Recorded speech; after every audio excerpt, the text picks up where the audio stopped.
A live musical performance took place outside the legendary Madrid Theater to announce that, alongside its neighbor, the Taxco Theater, it is closing for renovation. From its auditorium seats, Councilmember Bob Blumenfield revealed that in 18 months, the curtain will rise to reveal a state-of-the-art facility. Check it out. Close for renovation, we're smoothing up and grooming. Since COVID's now declining, performance now resuming. And I am pleased to welcome you to our closing. So we're closed for renovation today. We're closed for decoration, cause fortune has been smiling. So now we're due for painting, new plumbing and retiling. Under normal circumstances, we wouldn't be here to celebrate a closing, but we are actually closing the Madrid Theater and the Taxco Theater in preparation for a renovation that has been in preparation for many, many years. So we're getting ready to turn the Madrid Theater into a state-of-the-art performing space for the Canoga Park community, the city of Los Angeles, and possibly even larger. And we're also celebrating the renovation of the Taxco Theater, which is just right around the corner, that will turn into a state-of-the-art rehearsal and innovative design space for theater and performance. Well, this is the official closing of the Madrid Theater. So take a look behind me. See this wonderful theater with all this rich history? This is the before shot. Soon, 18 months, you'll have the after shot when this theater is transformed into an incredible gem for the entire city of Los Angeles. There'll be new seats. We'll be expanding the lobby upstairs, which is currently just a balcony that's kind of unusable. So we'll actually be pushing that out and encasing it with a storefront. So there's actually a usable space. I think it's more than 250 square feet that'll add to that. And they're reorganizing the lobby, so it's actually more of an actual usable lobby. There'll be a bar and a restroom up there.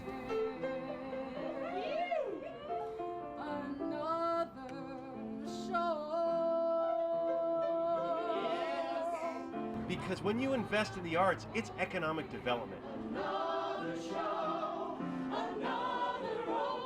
Really, really excited. So to have something here on this side, again, just makes us feel like we're seen by the city.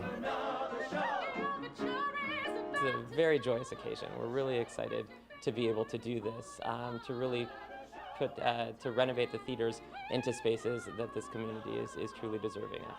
I just want to encourage folks to come visit us on our website at culturala.org to learn about opportunities at our art centers, our theaters, our other theaters throughout the city, and our grants programming. So that I invite you all to join us at one of our many offerings here at the Department of Cultural Affairs. Thank you all for coming out to this. Stick around to hear about other renovation projects that the city is undertaking at a historic landmark. Red light, green light. I'm not talking about traffic lights, but about one of the hit shows of the year, Squid Game. The city of LA has officially named September 17th as Squid Game Day. Councilmember John Lee and Mayor Garcetti both highlighted the impact and importance of the social commentary of this global phenomenon. Check it out.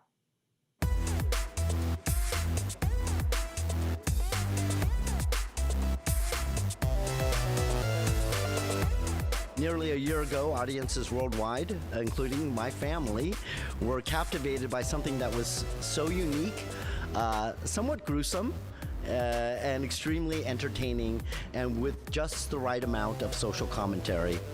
Squid Game has become so globally known that you'll be hard-pressed to find someone that hasn't, at the very least, at least heard of it. In a time when COVID-19 pandemic was at its peak and social distancing was keeping the world apart, Squid Game was the K-drama that brought us all together, unified at the edge of our seats. You realize that it isn't about what we see up front, but the story behind it. To me, a very important, biting commentary on our need to make sure that everybody in our culture has economic opportunity. LA belongs to everyone. 제작자의 한 사람으로서 넷플릭스를 통해서 이처럼 전 세계 많은 분들께 사랑받을 수 있는 작품을 만들고 또 이렇게 소개할 수 있다는 것이 너무 큰 영광이라고 생각합니다. On behalf of the City Council and the Mayor, we would like to present you with this official resolution from the city proclaiming September 17th officially as Squid Game Day here in the city of Los Angeles. Happy Squid Game Day.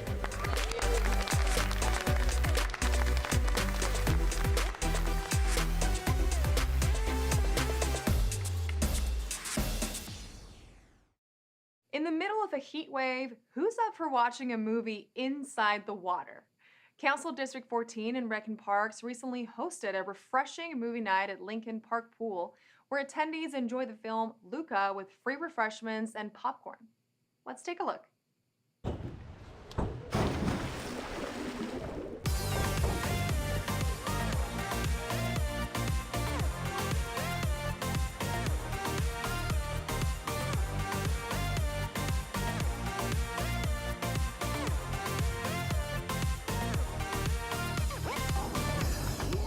Today we're here at Lincoln Park. Our office hosted a movie night along with the Recon Park staff here.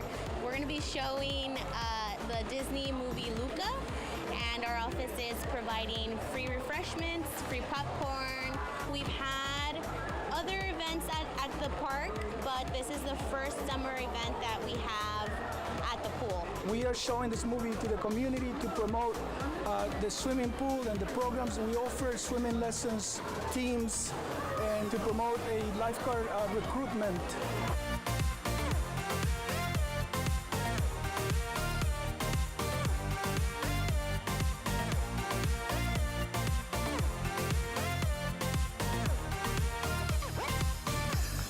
It seems like a very good night, to hang out with my kids at the local pool. Not only was it very hot, we appreciate all the goodies that you guys got for us: sunblocks, sunglasses, popcorn, and the movie night. A lot of kids around here cannot afford a pool in their local backyards, and it's a great time, to spend with your kids, to come out, and it's free. I love it. I can see people older than me. I'm 62, but I see people older than me coming here.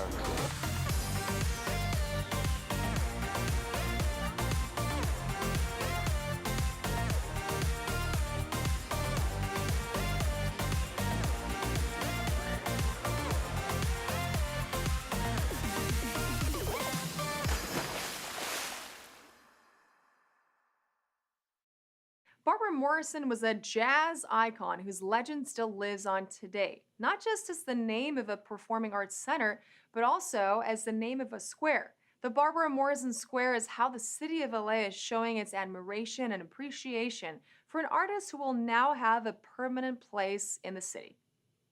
It's all right. We're here today to honor Barbara Morrison. The corner of 43rd and Degnan will be renamed the Barbara Morrison Square. Have a good time. We loved her at Department of Cultural Affairs. She served not only as an artist, but as a producer, as a panelist, as an advisor. It's all right. And so we just love her, and we are just so happy to be able to sponsor Tim Morganfield, who is now the executive producer of the Barbara Morrison Performing Arts Center, in this inaugural festival. To be able to take a moment to acknowledge her and then permanently make a place in the city for her, I think is essential to recognize all of her contributions to the art form and to the city and to the community.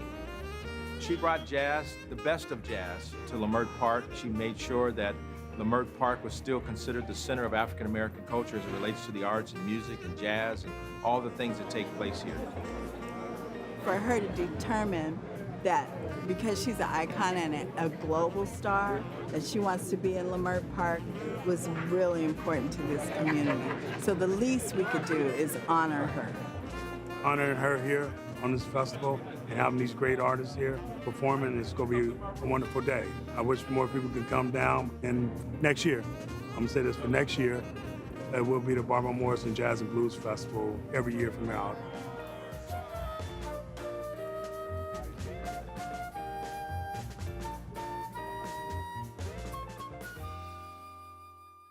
In this week's feature story, our own Maria Hallbrown sits down with Abby Chamberlain Brock, curator of the Hollyhock House, and Daniel Tarica, interim general manager of the Department of Cultural Affairs. They discuss some of the projects they are undertaking at this historic LA landmark. Let's hear the story.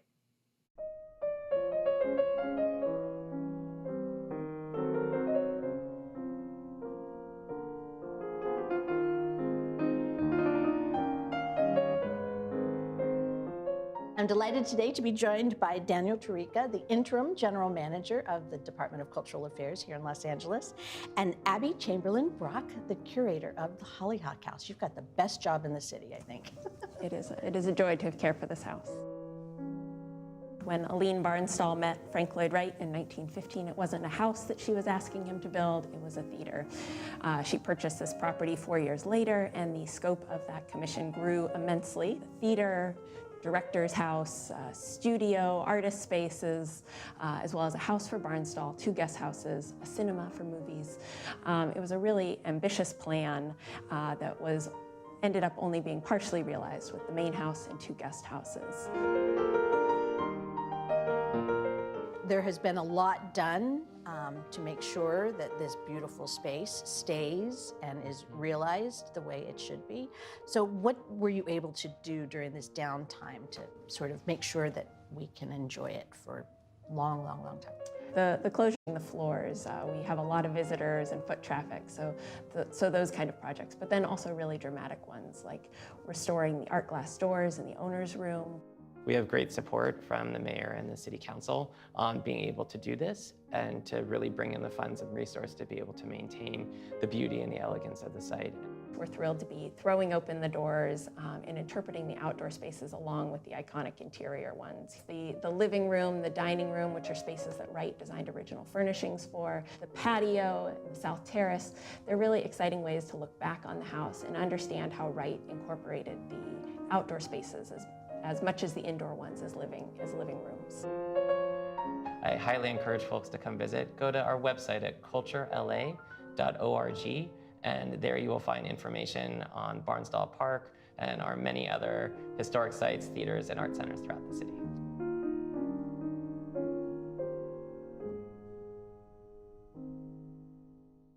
Share your love of books at the Los Angeles Libros Festival. Dance at the Watts Jazz Festival and Day of the Drum, or attend the anniversary celebration LA for All Day. All this up next on Things to Do.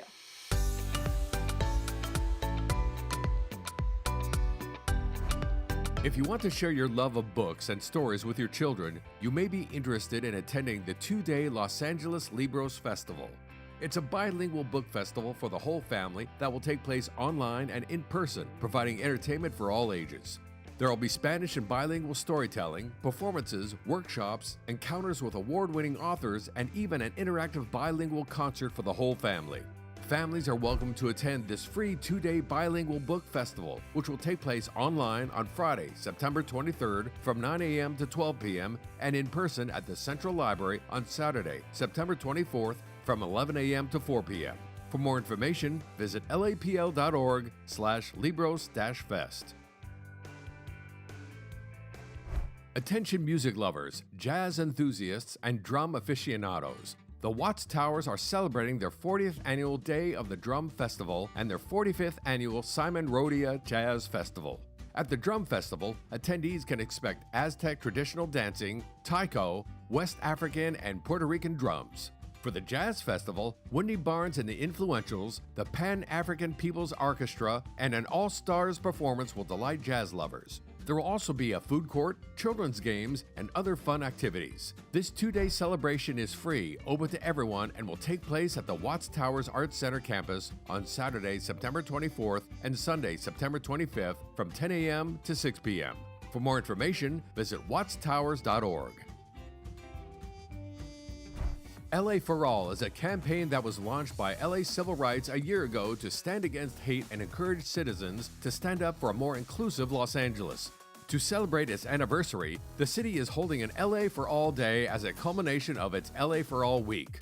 This event, highlighting diversity, will be a chance for neighbors to come together and enjoy food, music, and performances by different cultural groups.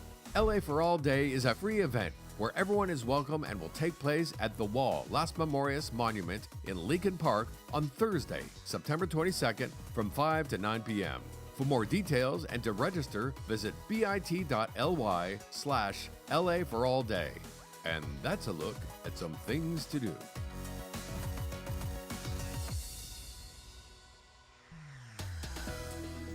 And that's it for this edition. I'm Natalia Bilbao, and from all of us here at LA This Week, thank you so much for joining us. A reminder that you can catch us online at lacityview.org, and we're also on Facebook, Twitter, and YouTube. See you next time for more LA This Week.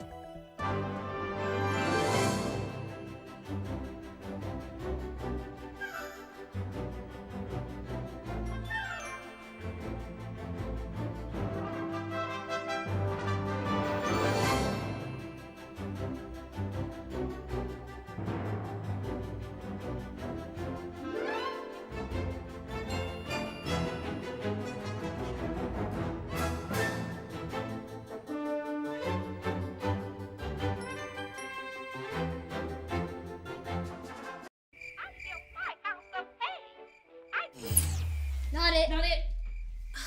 Again?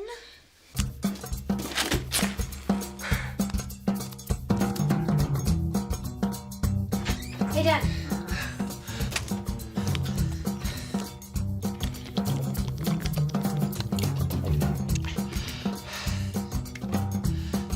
Dad.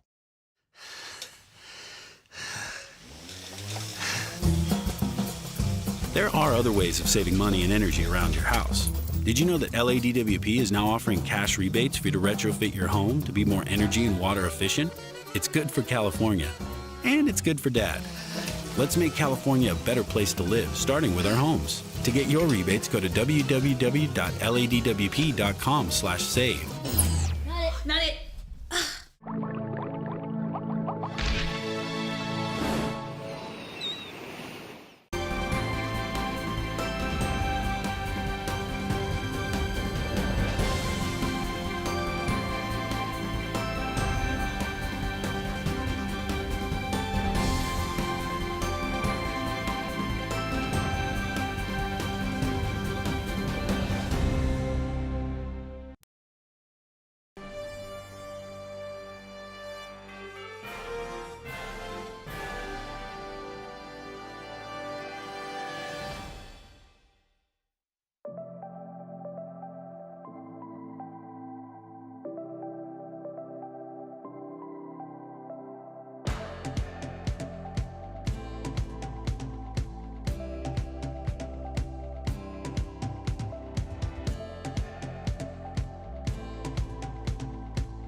And welcome to the Los Angeles City Council. Today is Friday, September 16th.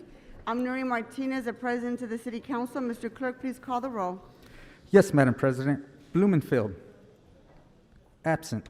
Bonin. Present. Buscaino. Here. Cedillo. Presente. De Leon. Here. Harris Dawson. Present. Hutt. Here. Koretz. Absent. Krikorian. Here. Lee. Present. Martinez. O'Farrell. Present. Price. Here. Rahman. Absent. Rodriguez. Absent. 11 members and a quorum, Madam President. First order of business. Approval of the minutes of September 14, 2022. Mr. De Leon moves and Mr. Buscaino seconds. Next. Commendatory resolutions for approval. Mr. Cedillo moves and Ms. Hunt seconds. Next. Madam President, items 1 through 6 are items for which public hearings have been held. A corrected Planning and Land Use Management Committee report for item 6 has been posted to Council File Number 22-0453. Item 7 is an item for which public hearing has not been held. 10 votes are required for consideration. Members, you wish to call any of these items special? You see no items called special. Which are the available items for us to vote on? Madam President, there are cards on items 2 through 5 and 7. The council may now vote on items 1 through 6. Let's go ahead and open the roll on those items. Close the roll and tabulate the vote. 11 ayes.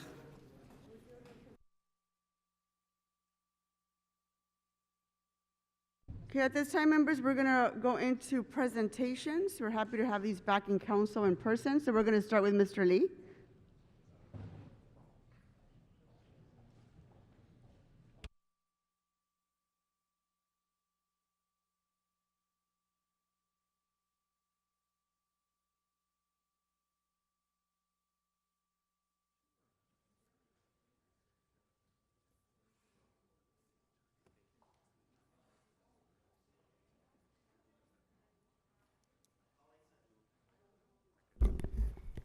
Colleagues, today I want to wish an early happy birthday to an organization that we all know, and I believe that one that we all love and respect, the United States Air Force.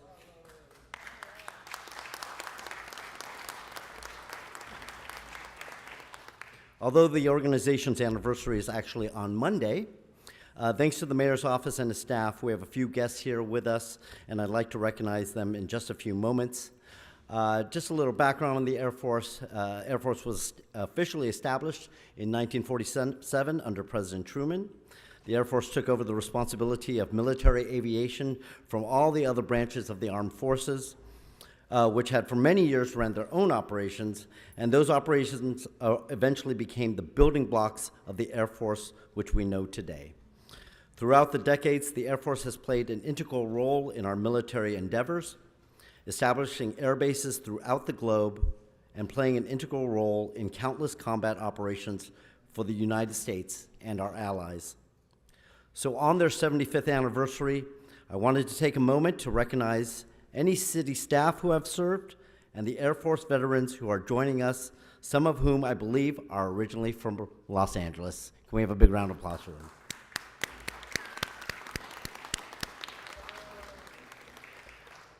Lastly, I would like to introduce someone who has served our country more than 2 decades, racking up numerous promotions and accolades, and someone who oversees 5 squadrons and 6 staff agencies, totaling over 840 personnel members. Please welcome Lieutenant Colonel Brian Vance. Colonel? Good morning, ladies and gentlemen. This year marks the 75th anniversary of the founding of the United States Air Force. As we look back on our establishment as an independent service, we are humbled by those who came before us. They were always ahead of their time. They laid the foundations of strategic bombing at the time of horse cavalries and battleships. They prepared America for the space age and nuclear conventional confrontation with the Soviet Union, even as the United States demobilized from World War II and Korea. They guided advances in precision, stealth, sensors, information technology. They gave America its clearest strategic advantages in conflicts from the Cold War through the operations against violent extremists after 9/11. Our airmen have become known for another kind of heroism as well, the kind that breaks down barriers that divide and prevent America from fully realizing the promises of freedom and fairness embodied of the Declaration of Independence and Constitution. The Tuskegee Airmen displayed unmatched skill and valor for facing shameful discrimination of Jim Crow laws and attitudes that sought to disallow and discredit their service in World War II. In that same conflict, the Women Air Service Pilots, WASPs, paved the way for women in military aviation, putting their lives on the line every day with no recognition. WASPs tested, ferried, and delivered aircraft, freeing up as many male pilots as possible for combat. The legacy of these trailblazers up through the more recent years have seen women in all combat roles, and the Air Force has led the first women's service secretary and the first black service chief, and have given us a force that is stronger for diversity than for those who have served.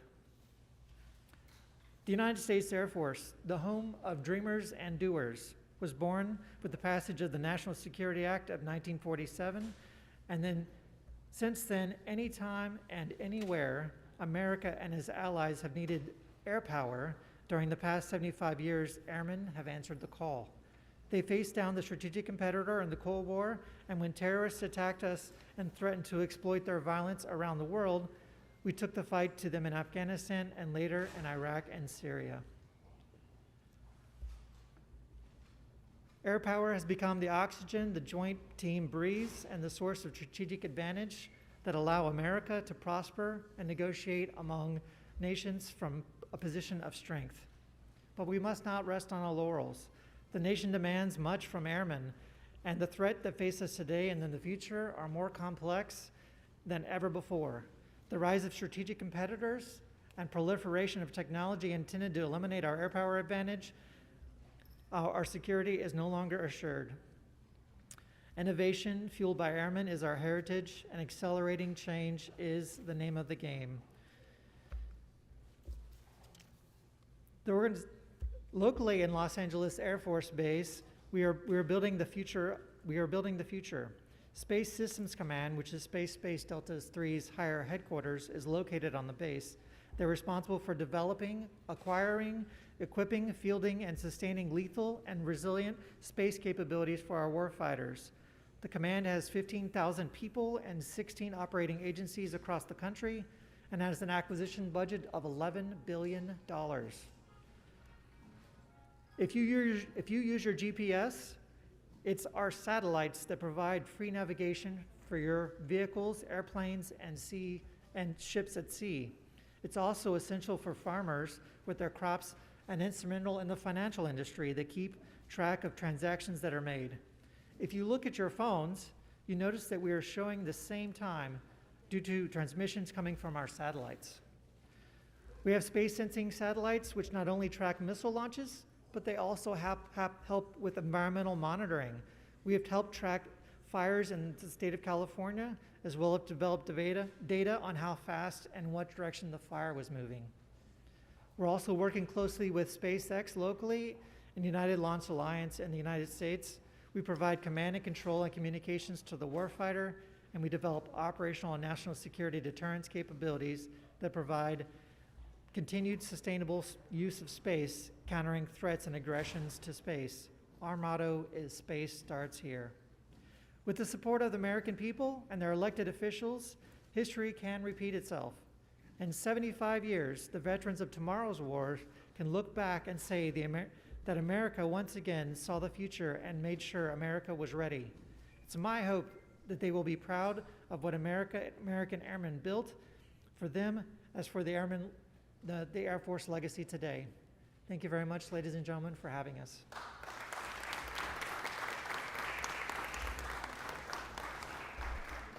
Present this on behalf of myself and the rest of the City Council and the City of Los Angeles. Happy birthday, United States Air Force. Thank you so much. That's amazing.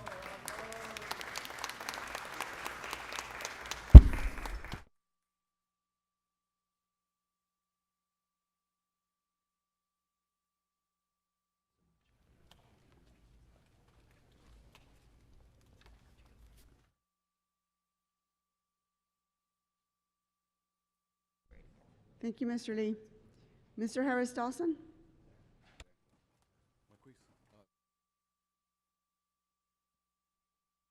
Good morning, everybody. Thank you so much, Madam Chair, for allowing us the time to make a presentation this morning. I'm going to ask the family and friends and community of Miss Evelyn Mason to join me here on the stage, and you all on the front row stand up so everybody can see you. Last weekend was Grandparents' Day. And Grandparents' Day usually falls on a weekend, so we don't get to celebrate it here in the council.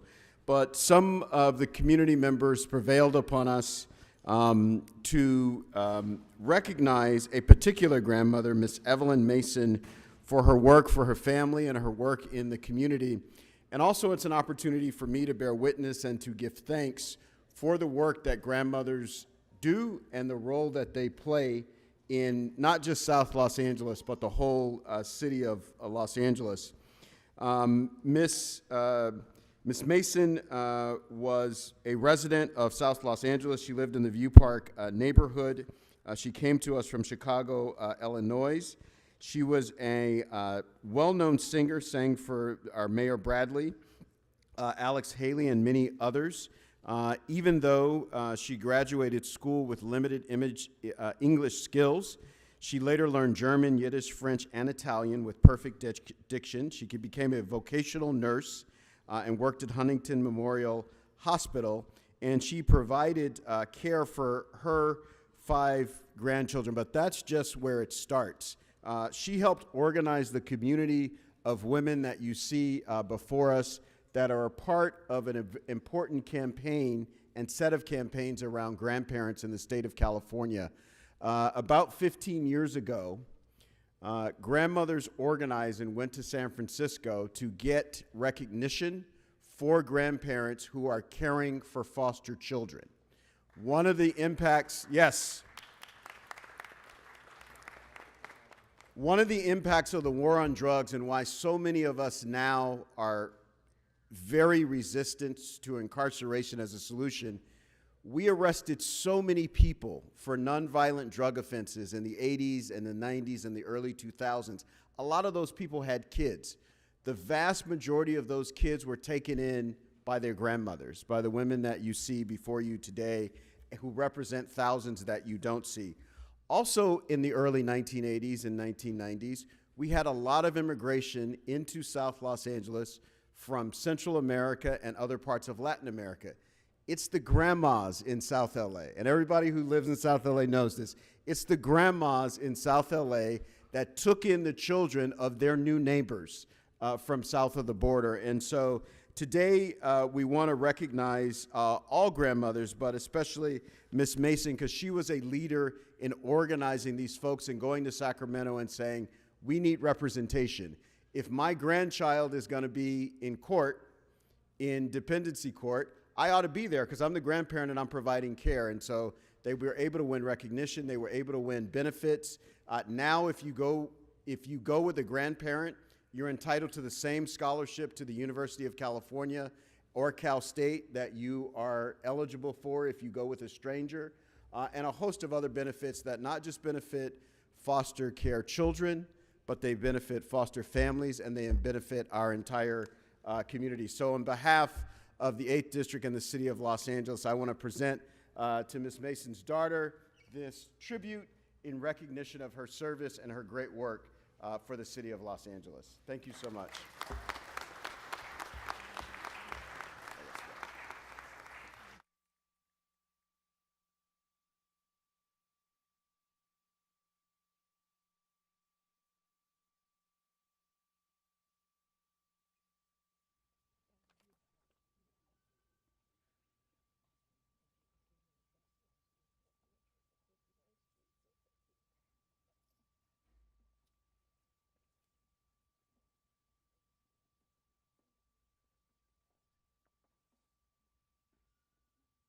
Okay, thank you, Mr. Harris Dawson. At this time, members, I'm going to go ahead and move into public comment. If I call your name, please come on up. Just as a reminder, we've already voted on items 1 through 6. Ane Castillo?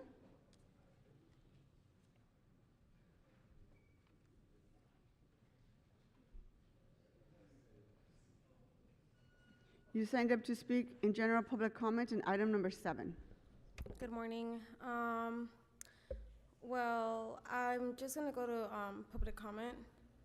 You don't want to speak on item 7? No. Okay, so go ahead and you have 1 minute of general public comment. Okay. So I'm here to speak on behalf of myself and a lot of the other homeless people that are struggling to get access to their EHV vouchers. I applied for EHV probably like in March, around March. I was told that in order for the process to be expedited, I needed to be in a shelter to prove that I was homeless. I ended up at the Midnight Mission. I still haven't had any actual resources to housing. I haven't had access to my EHV voucher. I'm still sitting here waiting and wondering what's happening and what's gonna go on. I've had multiple people, representatives from here, approach me with their business cards, me thinking that that's gonna at least help me get a step forward. Nobody has followed up with me. I've tried contacting a lot of the people. I'm in dire need of getting into housing. Thank you, Speaker. I'm going to have a staff member meet you at the front row. They're going to come down and get more information from you. Thank you. We're going to get somebody to talk to you in just a minute. The next speaker is Carla de la Pez. Carla? I'm sorry, it's Carla de Paz. You signed up to speak in general public comment. Yes. Go Good ahead. morning. My name is Carla de Paz. I'm an organizer with Community Power Collective, and I'm here to comment on the critical need to extend COVID tenant protections until comprehensive permanent protections are implemented. I work with hundreds of tenants across the city who are still riddled with thousands of dollars of rent debt and are struggling to put food on their tables. And they are vulnerable to eviction as soon as these protections are lifted. Tenants who borrowed money and used credit cards to pay for rent because of the harassment they experienced from their landlords, even though they were protected. I hear the cry from small landlords. I get it. We've all struggled in the past 2 years. My mom is a small landlord, owns a duplex. She lives in the front, rents out the back, and everyone on the property got laid off at some point, and I had to help carry that mortgage, so I understand that struggle. But we can't put that struggle on tenants who will be evicted. It is very different to lose your second property or your investment, which is passive income, not earned income, that's what the IRS says, than to be a tenant, an undocumented person, a senior on the street because these protections will be evicted. We need an extension to these protections, universal Thank just you, cause. Speaker. Thank you.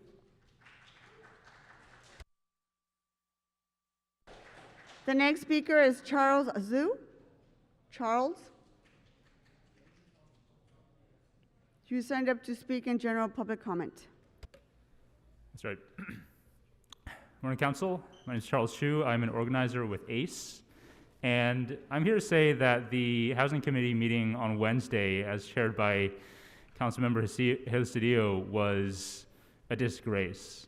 The quality of the translation was absolutely abysmal. We had sob story after sob story, very disingenuous, coming from so-called mom and pop landlords who, even in the unlikely case that they're not made whole by state rental assistance, will not be losing their actual primary home, unlike the tenants that they're trying to evict. So, on behalf of ACE, I want to say, not only do we need Council to pass Councilmember Rahman's extension of the moratorium and universal just cause protections, but we need a permanent tenant bill of rights in this city right now. The next speaker is Dr. Truthbay.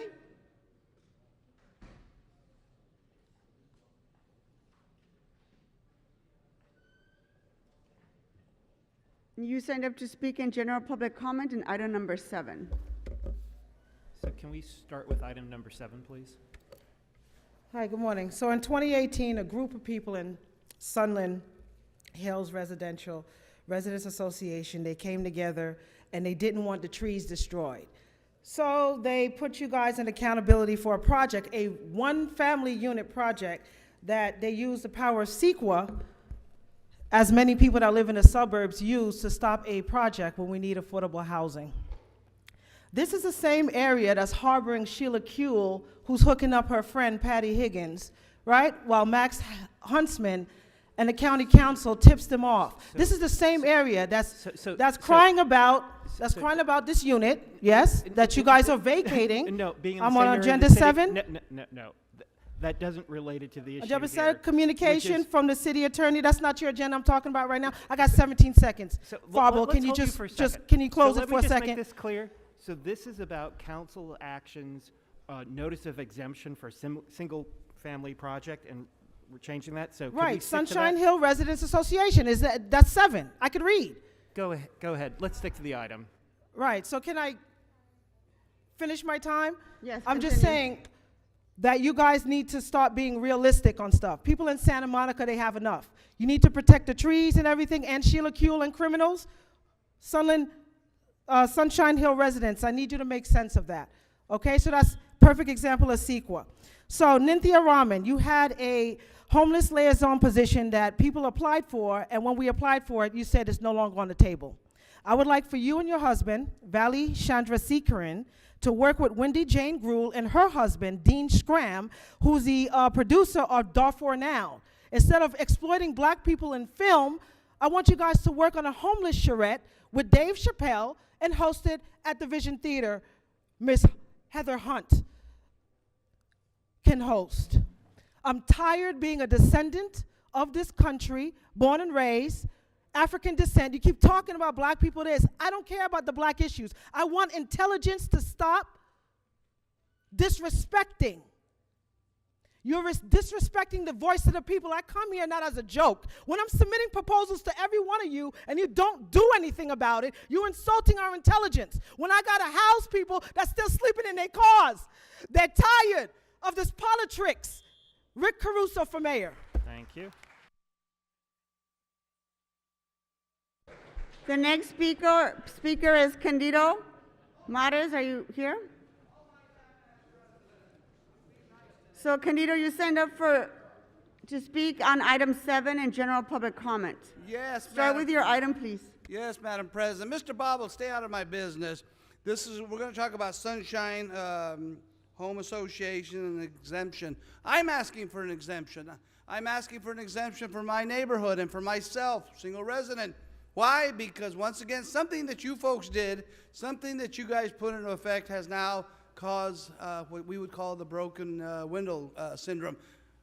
People are parking on Reseda, they're changing the oil, they're leaving their trash. Candido, Wait a minute, Mr. Bobble, would you please? I'm talking about exemption. Okay, Mr. I'm Candido, talking you're about disrupting the meeting. Please get on topic right now. I am talking about that. I'm talking how one can apply to one neighborhood, can apply to another.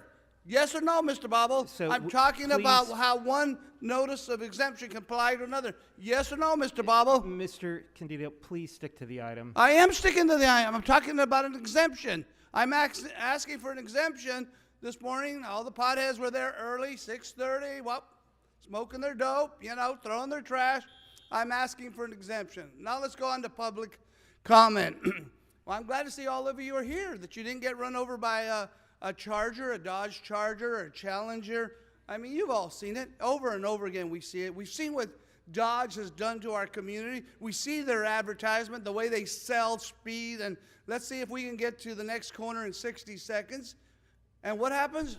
At Kaiser a couple of days ago, a guy in a black Charger, the stop signs, people are walking, seniors are there, and this guy's going full speed. And when they tell him to slow down, he starts cussing and said he had a right to be speeding. Why? Because Dodge says that they can go 0 to 60 in a block. At what point is this city council going to stand up, send a message to Dodge, send a message to those? Again, we destroyed this beautiful bridge that was built in the east side, and what, Latinos doing that? I can't talk for anybody else, but as a Native American Latino, I have to say that has to stop. Thank you, Mr. Candido. The next speaker is Claudio Vasquez. Claudio?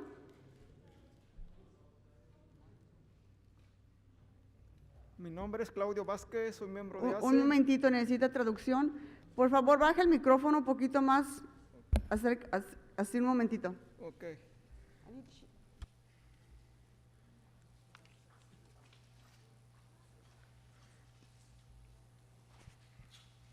Por favor, comience, nomás hable despacio para que la pueda traducir Ok. la traductora. Mi nombre es Claudio Vázquez.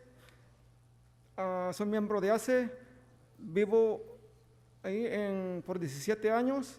Y mi queja es porque el dueño nos está desalojando y demandando otra vez como lo hizo en la epidemia. Un momentito. Ok. My name is Claudio Vasquez, and I'm a member of ACE. I've been living there for 17 years, and I'm here to complain because my landlord, who evicted me before in the pandemic, is now doing so again. Por favor, continúe. Ok. Y en la epidemia mi hija estaba enferma y aún así él nos ha estado hostigando demasiado. Nos ha estado trayendo papeles todo el tiempo. Mis hijos ya hasta tienen miedo. Ya es hora que hagan algo contra esos dueños. Un momentito. During the pandemic, my daughter was sick, and they kept dropping off papers and giving notices. Even my kids are scared, and I need you guys to do something. It's time to do it for these owners. Continúe. Que nomás piensan en hacer negocio con los apartamentos. Necesitamos que sean permanentes la causa justa universal, levantar las protecciones imprudente, inhumano. Por eso apoyo la extensión de protecciones y pido que apoyen la implementación de la Declaración de los Derechos de los Inquilinos. Y estoy decepcionado de Gil Cedeño de su voto. Un momentito. And I need you guys to stop. All these owners just want to make money with these apartments, and they don't care. We need a permanent solution and the extension of the protections and also a universal rights for tenants. Thank you very much. Gracias. Gracias.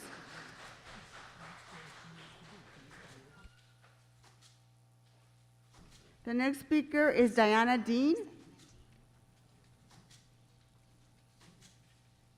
You sign up to speak in general public comment. Good morning, I'm Diana Dean, and I'm an ACE member. I've been living in the community of District 10 for more than 30 years, and I wanted the permanent protection for the existing to continue. I'm also disappointed on the health department for suggesting to lift up the protection on December the 31st. I'm also worried about, even what the young lady said, that she can barely get the basic needs of homelessness. She's already a current homeless. What about the people that are going to be homeless? You know, after they get all bombarded all at the same time being homeless, not only homeless, and going to be in debt because the landlords are going to sue them in civil court. And I'm also shame on the Department of the Housing because they're the first hand that are receiving all these reports of harassment, especially us that we live in the Chesapeake apartments. They have come to the property and they have been harassed themselves. So lifting up this protection is like just giving them an open door to keep on continuing. Thank you. Thank you.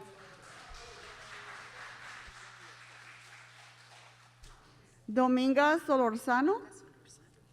Dominga.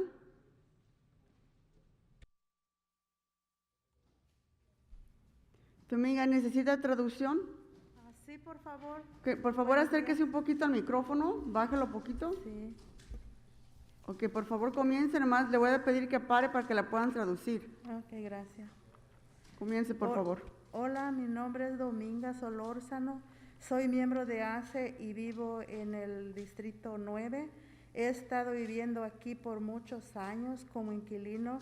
Le demando a la ciudad que implemente fuertes protecciones permanentes para inquilinos. Un momentito. Hello, my name is Dominga Solorzano, and I am part of ACE. I live in District 9, and I'm here to ask as a tenant. I've been living here for many years to implement a permanent protection. Sí. Antes de eliminar las protecciones de emergencia como la causa justa universal, las protecciones existen para inquilinos son lo único que ha evitado que muchos de nosotros nos quedemos sin hogar. By eliminating the emergency protections and not creating a universal one, that's the only way that we've been able to be without a home. Ajá. Y por favor necesitamos que sea permanente la causa justa universal. Levantar las protecciones es imprudente y inhumano. Por eso apoyo la extensión de protecciones y pido que apoyen la implementación de la Declaración de Derechos de los Inquilinos. It would be inhumane to remove these protections, and that's why I'm asking for the just universal cause and the extension, a permanent extension and protection for tenants. Thank you. Gracias. The next speaker is Doug Haynes.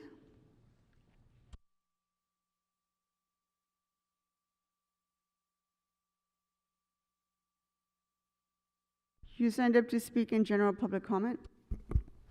Yes, I did. Good morning. My name is Doug Haynes, and I serve on the board of 2 neighborhood councils in Hollywood. I'm here to speak today about the preventable tragedy that occurred this week at Bernstein High. For years, we have repeatedly requested that Lexington Park, where the drugs were obtained, be permanently closed. Not only is Bernstein High impacted by this gang park, but also LeConte Middle School and 4 surrounding elementary schools. We've also repeatedly requested that funding be allocated for security at Hollywood's other unsupervised pocket parks, and LAPD's narcotics and gang units funding be restored.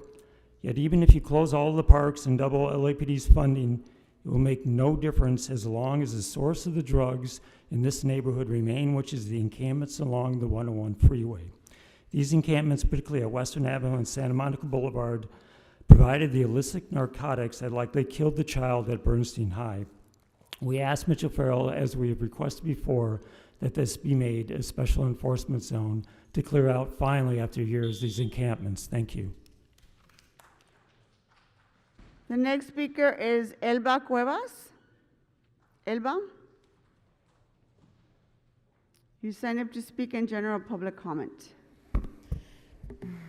Hello, my name is Elba Cuevas Varelas. I'm an AAS member and lived in District 1, long lived in my place for 20 plus years. As a tenant, I want to ask the city to put in place strong permanent tenant protections before removing the emergency COVID-19 protections, extending the renters protections.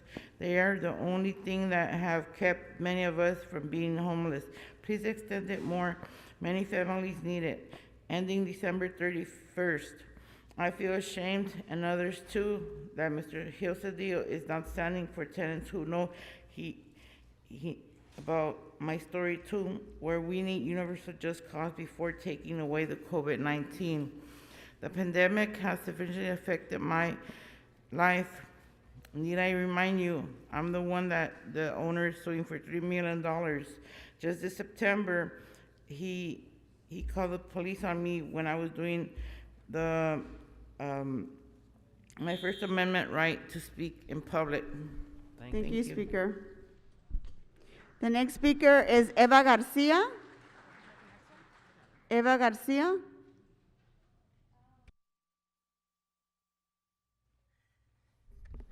Muy buenos días, mi nombre es Eva García y vengo de la comunidad de Boyle Heights. Un momentito.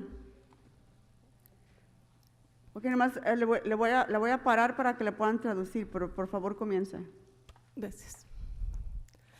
Mi nombre es Eva García y vengo de la comunidad de Boyle Heights y vengo a pedirle a nuestros concejales que por favor extiendan las protecciones para nuestros inquilinos, ya que antes de pandemia nuestros inquilinos pagaban su renta, pero desgraciadamente vino la pandemia y no estaban preparados. Y no estaban preparados porque la vivienda está muy cara, porque no tenían ahorros, porque la vivienda está a un precio de mercado, que deberían de bajarla. Yo le pido a los capitalistas y a los dueños y corporaciones que bajen la vivienda del precio del mercado, así estuvieran preparados para poder sostener. Un momentito para que la puedan traducir. Hello, my name is Eva Garcia, and good morning to all. I come here from Boyle Heights, and I'm here to ask the council members to please extend the rent protections, because when the pandemic happened, these people were all paying the rent up until that point, and they were not prepared, they didn't have savings, and I want to ask the capitalists and the corporations to remove these rent prices off market price so that they can afford it. Si la vivienda no estuviera al precio del mercado, nuestros inquilinos no tendrían esta deuda. Nuestros inquilinos estuvieran preparados, pero desgraciadamente tienen que trabajar hasta 2 a 3 trabajos para poder sobrevivir. Y esta pandemia no les pudo estar preparados para nosotros. Yo le pido a ustedes, concejales, que cuando ustedes salieron a pedir el voto, su misión era proteger a nuestra comunidad. Ahora les exijo que la protejan. Thank you. These tenants were not prepared. Some of them have to have 2-3 jobs to be able to pay for the rent. So they're totally indebted. And when we asked you guys to help us and you asked us for a vote, now I'm asking you guys to please stand up for us. The next speaker is Hassan Zuniga. You signed up to speak in general public comment. Can you hear me? You can hear me. Yes. All right. So first of all, thank you, Marquise, and thank you, Anita, for running for Wednesday. You guys cover the basis for tenants. Shame on you, Gil Cedillo. Literally, Elba spoke to you on the other time that we came here and told you about the harassment that they're dealing with her.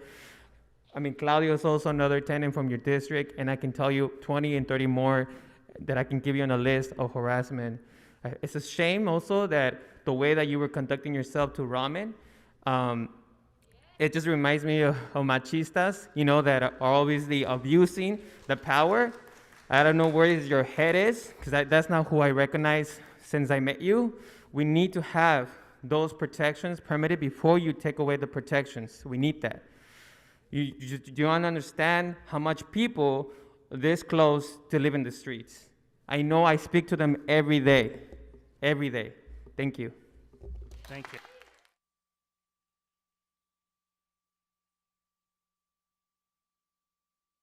The next speaker is Ian Jameson.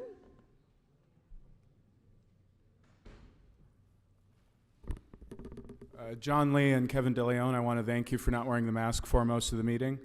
Hi, my name is Ian Jameson. I am co-founder of California Leftists for Freedom. On Tuesday, September 13th, CDPH Director Thomas J. Aragon issued a directive overturning the vaccine mandate for California school staff. It is time for Los Angeles City Council to follow suit and end the city employee vaccine mandate. None of you people have any right to rail against the bio-fascist Supreme Court's overturning of Roe v. Wade when you are actively shredding the very notions of bodily autonomy and medical freedom and privacy. None of you people have any right to lecture anyone on constitutional rights, and none of you people are pro-choice. End the goddamn mandate.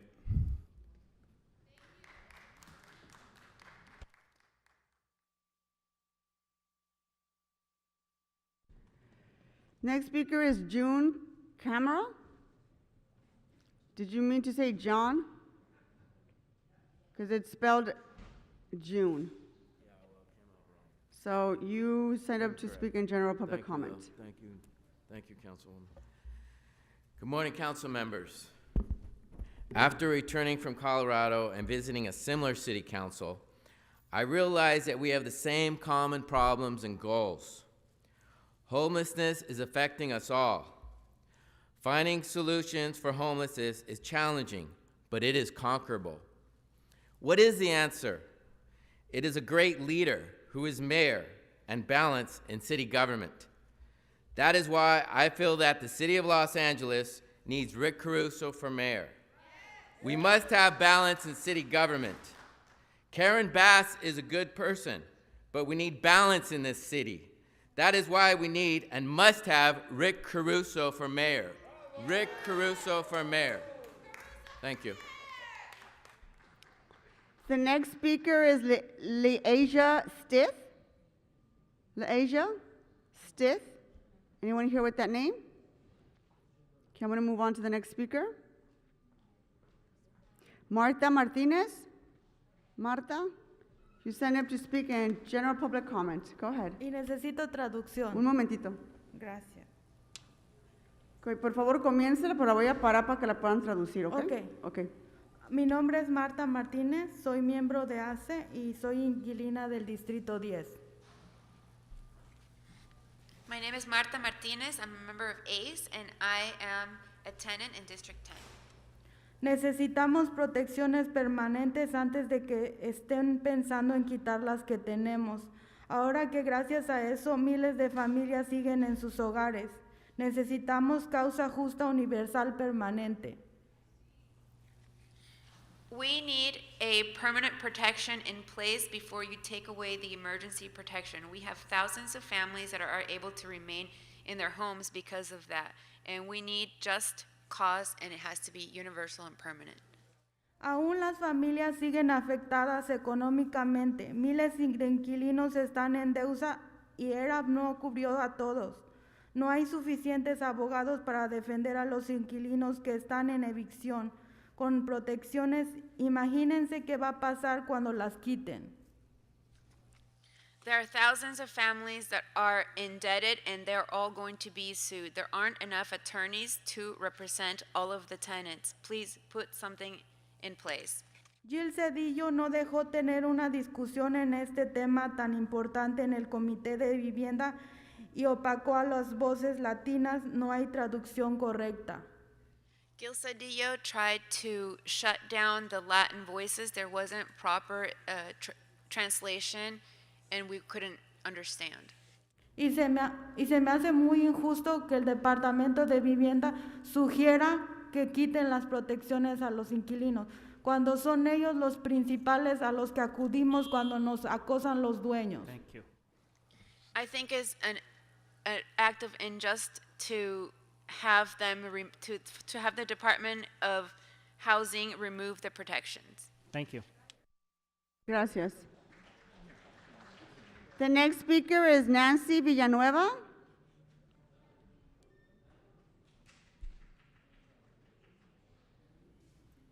Nancy, ¿necesita traducción? Sí, por favor, y necesito que respeten mi tiempo. Gracias. Pues sí, le vamos a respetar el tiempo, pero nomás le voy a pedir de que hable despacio para que la puedan traducir. Por favor, comience. Claro que sí. Hola, muy buenos días. Es Nancy Villanueva, organizadora con ACE. Hi, good morning. I'm Nancy Villanueva, organizer with ACE. Estoy aquí representando a cientos de inquilinos donde les piden que antes de pensar en quitar protecciones que tenemos de COVID ahora, hagan algo permanente. Un momentito. I'm here on behalf of hundreds of tenants that are asking you guys to think before you remove the emergency COVID protections. Necesitamos causa justa universal permanente. We need permanent, universal, just cause. Aún las familias siguen afectadas económicamente. Miles de inquilinos están en deuda. Hundreds of tenants are still financially in a hardship, and thousands of people are indebted. El programa IRAP no cubrió a todos. No hay suficientes abogados para defender inquilinos que están en evicción. The program IRAP did not protect everybody. There aren't enough attorneys to protect all the tenants that are going through evictions. Imagínense qué va a pasar cuando quiten estas protecciones. Imagine what will happen when they remove these protections. Señor Gil Cedillo, no dejó tener una discusión en este tema. Es muy importante para nosotros. Está callando nuestras voces latinas. Necesitamos traducción. Mr. Gil Cedillo, you shut our voices down. We need proper translation for the Latin people.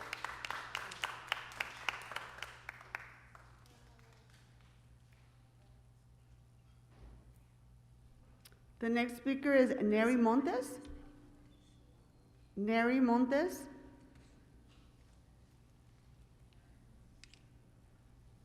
¿Necesita traducción? Sí, por favor. Comience, por favor. Sí. Mi nombre es Neri Montes, soy miembro de ACE. Yo he vivido durante 4 años en mi vivienda.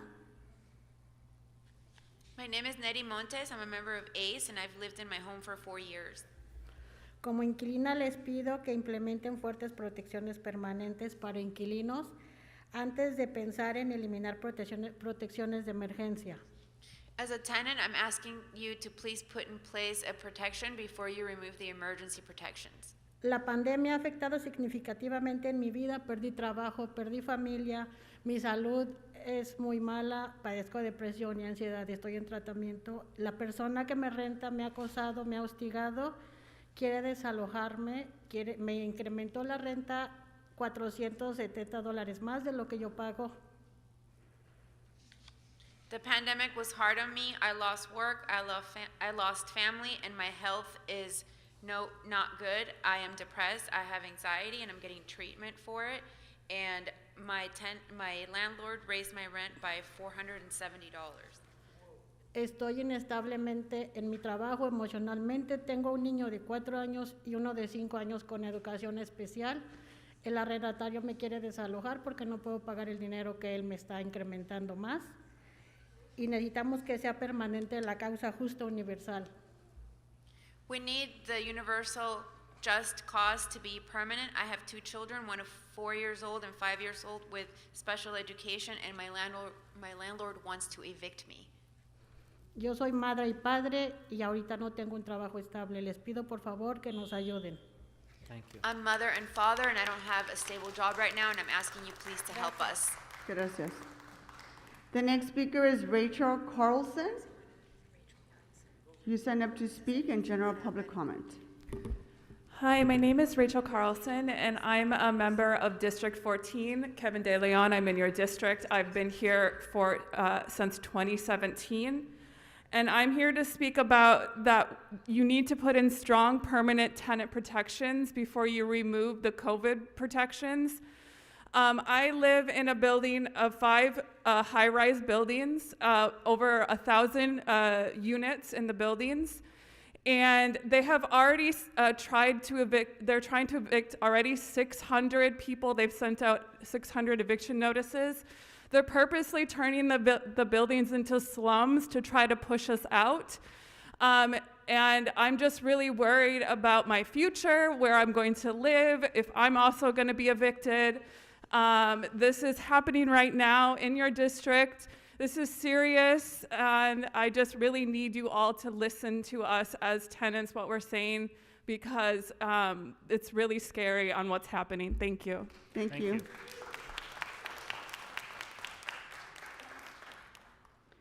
Rodolfo Martínez.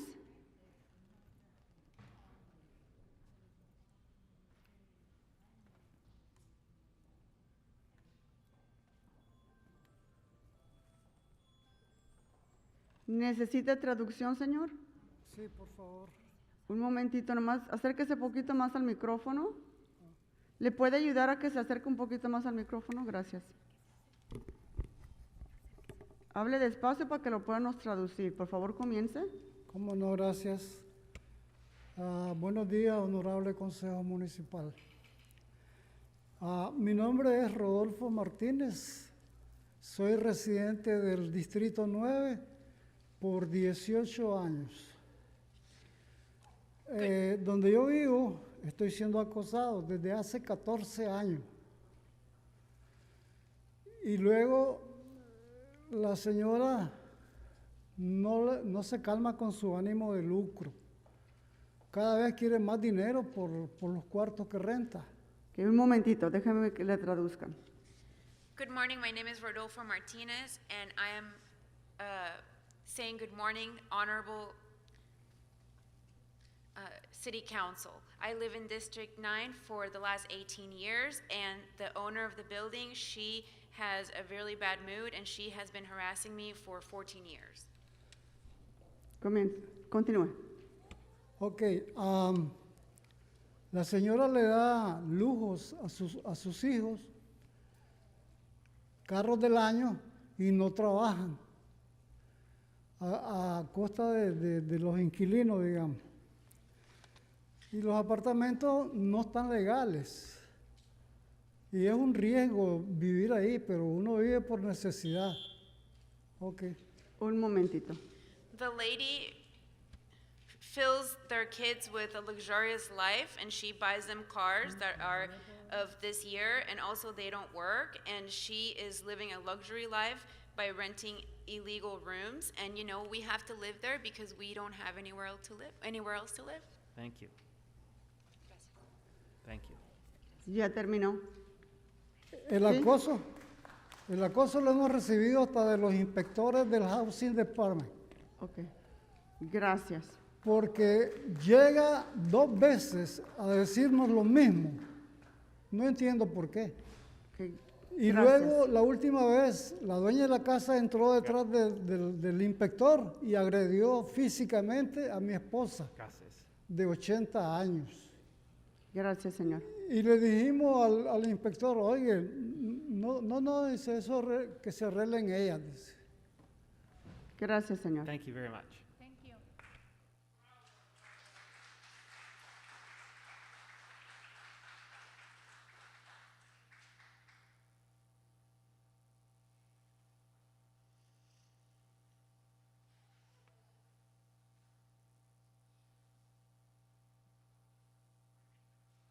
Okay, the next speaker is last name Panda. Someone here with that name?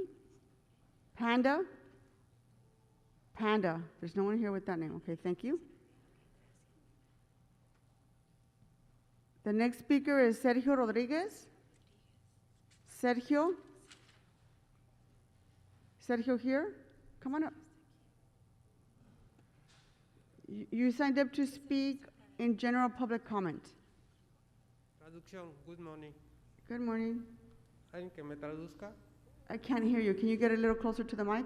Ah, perdón, necesito... ¿Necesita alguien que- traducción? Sí, Ok, nomás acérquese un poquito al micrófono porque no lo escuchamos. Ok, comience. Ok. Sí. Buenos días, miembros del concilio. Mi nombre es Sergio Rodríguez. Soy un inquilino con condiciones médicas muy severas. En mi única fuente de trabajo es vender gelatinas para poder pagar mi renta. Un momentito. Un momentito y nomás acérquese un poquito más al micrófono y la traductora le va a traducir un momentito.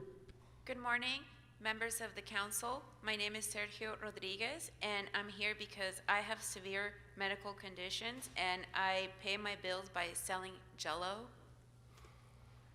Para poder pagar mi renta, y soy un residente del distrito número 1, vengo a pedir a ustedes que extiendan las protecciones para inquilinos. Un momentito. I am a member of District Number 1, and I'm here to ask you guys to please extend the protections for tenants. Yo tengo un adeudo de $11,000 del tiempo que empezó la pandemia. Hasta hoy yo no puedo solventar esa deuda. De lo que gano a la semana vendiendo mis gelatinas a las personas que a mí me prestaron dinero a rédito, yo tengo que pagar $575 por semana. Un momentito. I'm $11,000 in debt, and I can't pay that just by selling Jell-O to the people that have lent me money, and I have to pay $575 a week. Y la verdad, para mí ha sido muy complicado todo esto. Mi trabajo me da poco por causa de todas estas circunstancias que estamos pasando. Y yo, la verdad, ya no la veo. Ahorita el 15 fue mi renta. Gracias. Y estoy en la misma condición. Everything has Gracias. been very complicated. Everything at work is complicated, and I just don't know how I'm going to do it. Gracias.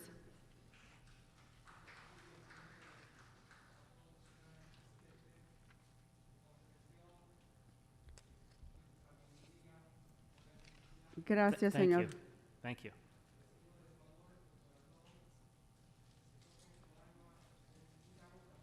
Sí, gracias. Gracias. Thank you. Gracias. The next speaker is Rosa Miranda.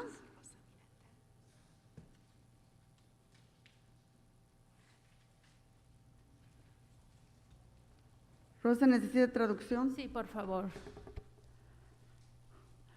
Buenos Comienza. días, miembros de este concilio. Mi nombre es Rosa Miranda, soy organizadora del colectivo Poder Comunitario. Good morning. My name is Rosa Miranda, to the members of the council, and I'm here with Colectivo Poder. Estoy pidiéndole aquí, yo soy, vengo del Distrito 1, soy constituyente del concejal Gil Cedillo y mi llamado es para él. I'm here of resident of District 1, and I'm here to speak to Gil Cedillo. My message is for him. El distrito está cada día está siendo más aburguesido, más saqueado, y vivimos muchas de la comunidad es latina y centroamericana. Our district is being taken for, and the majority of the people that live here are Latin and Central American. Donde estamos siendo cada vez más acosados y no tenemos formas de aplicar para servicios sociales, y por eso necesitamos que siga la protección para inquilinos y que se extienda. And every time we're being harassed more and more, we don't have a way to apply for social services, and we need for these protections to stay in place and be extended. También quiero decirle la decepción que siento, como la falta de respeto que le hizo a la concejal Nitia.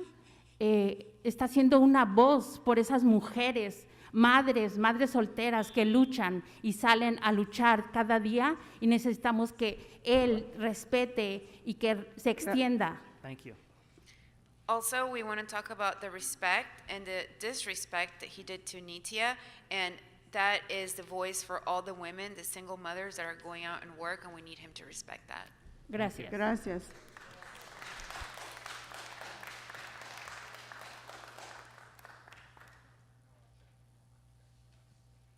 The next speaker is Sasha Harden.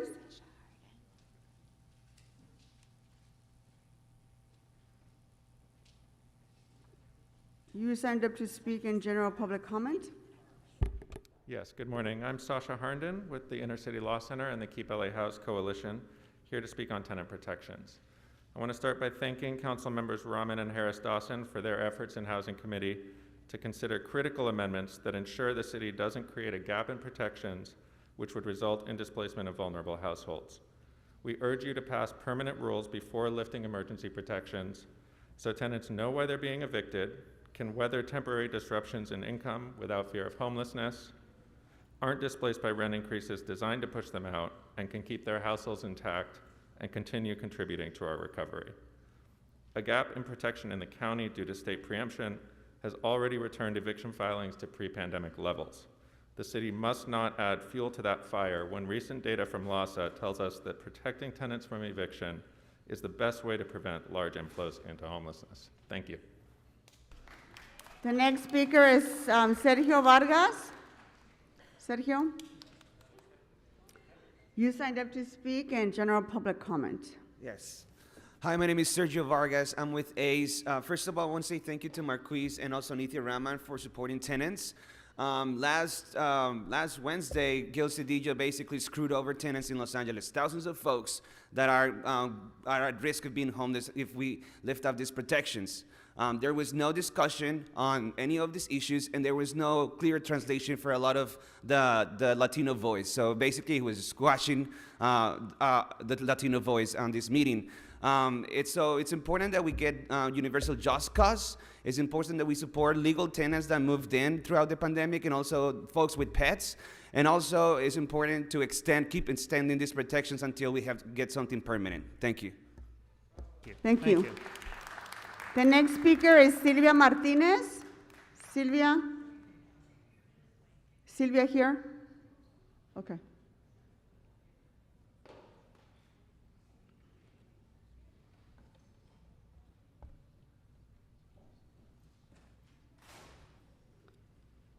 Silvia, ¿usted necesita traductor? Ya. ¿Sí? Baje poquito el micrófono.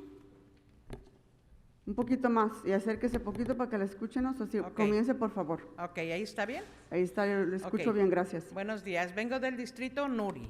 Sí, mi nombre es Silvia Martínez y vengo aquí a, no sé si a suplicar, a pedir, ¿verdad? Yo vine cuando usted estaba en la campaña, les puse mi problema, ¿sí?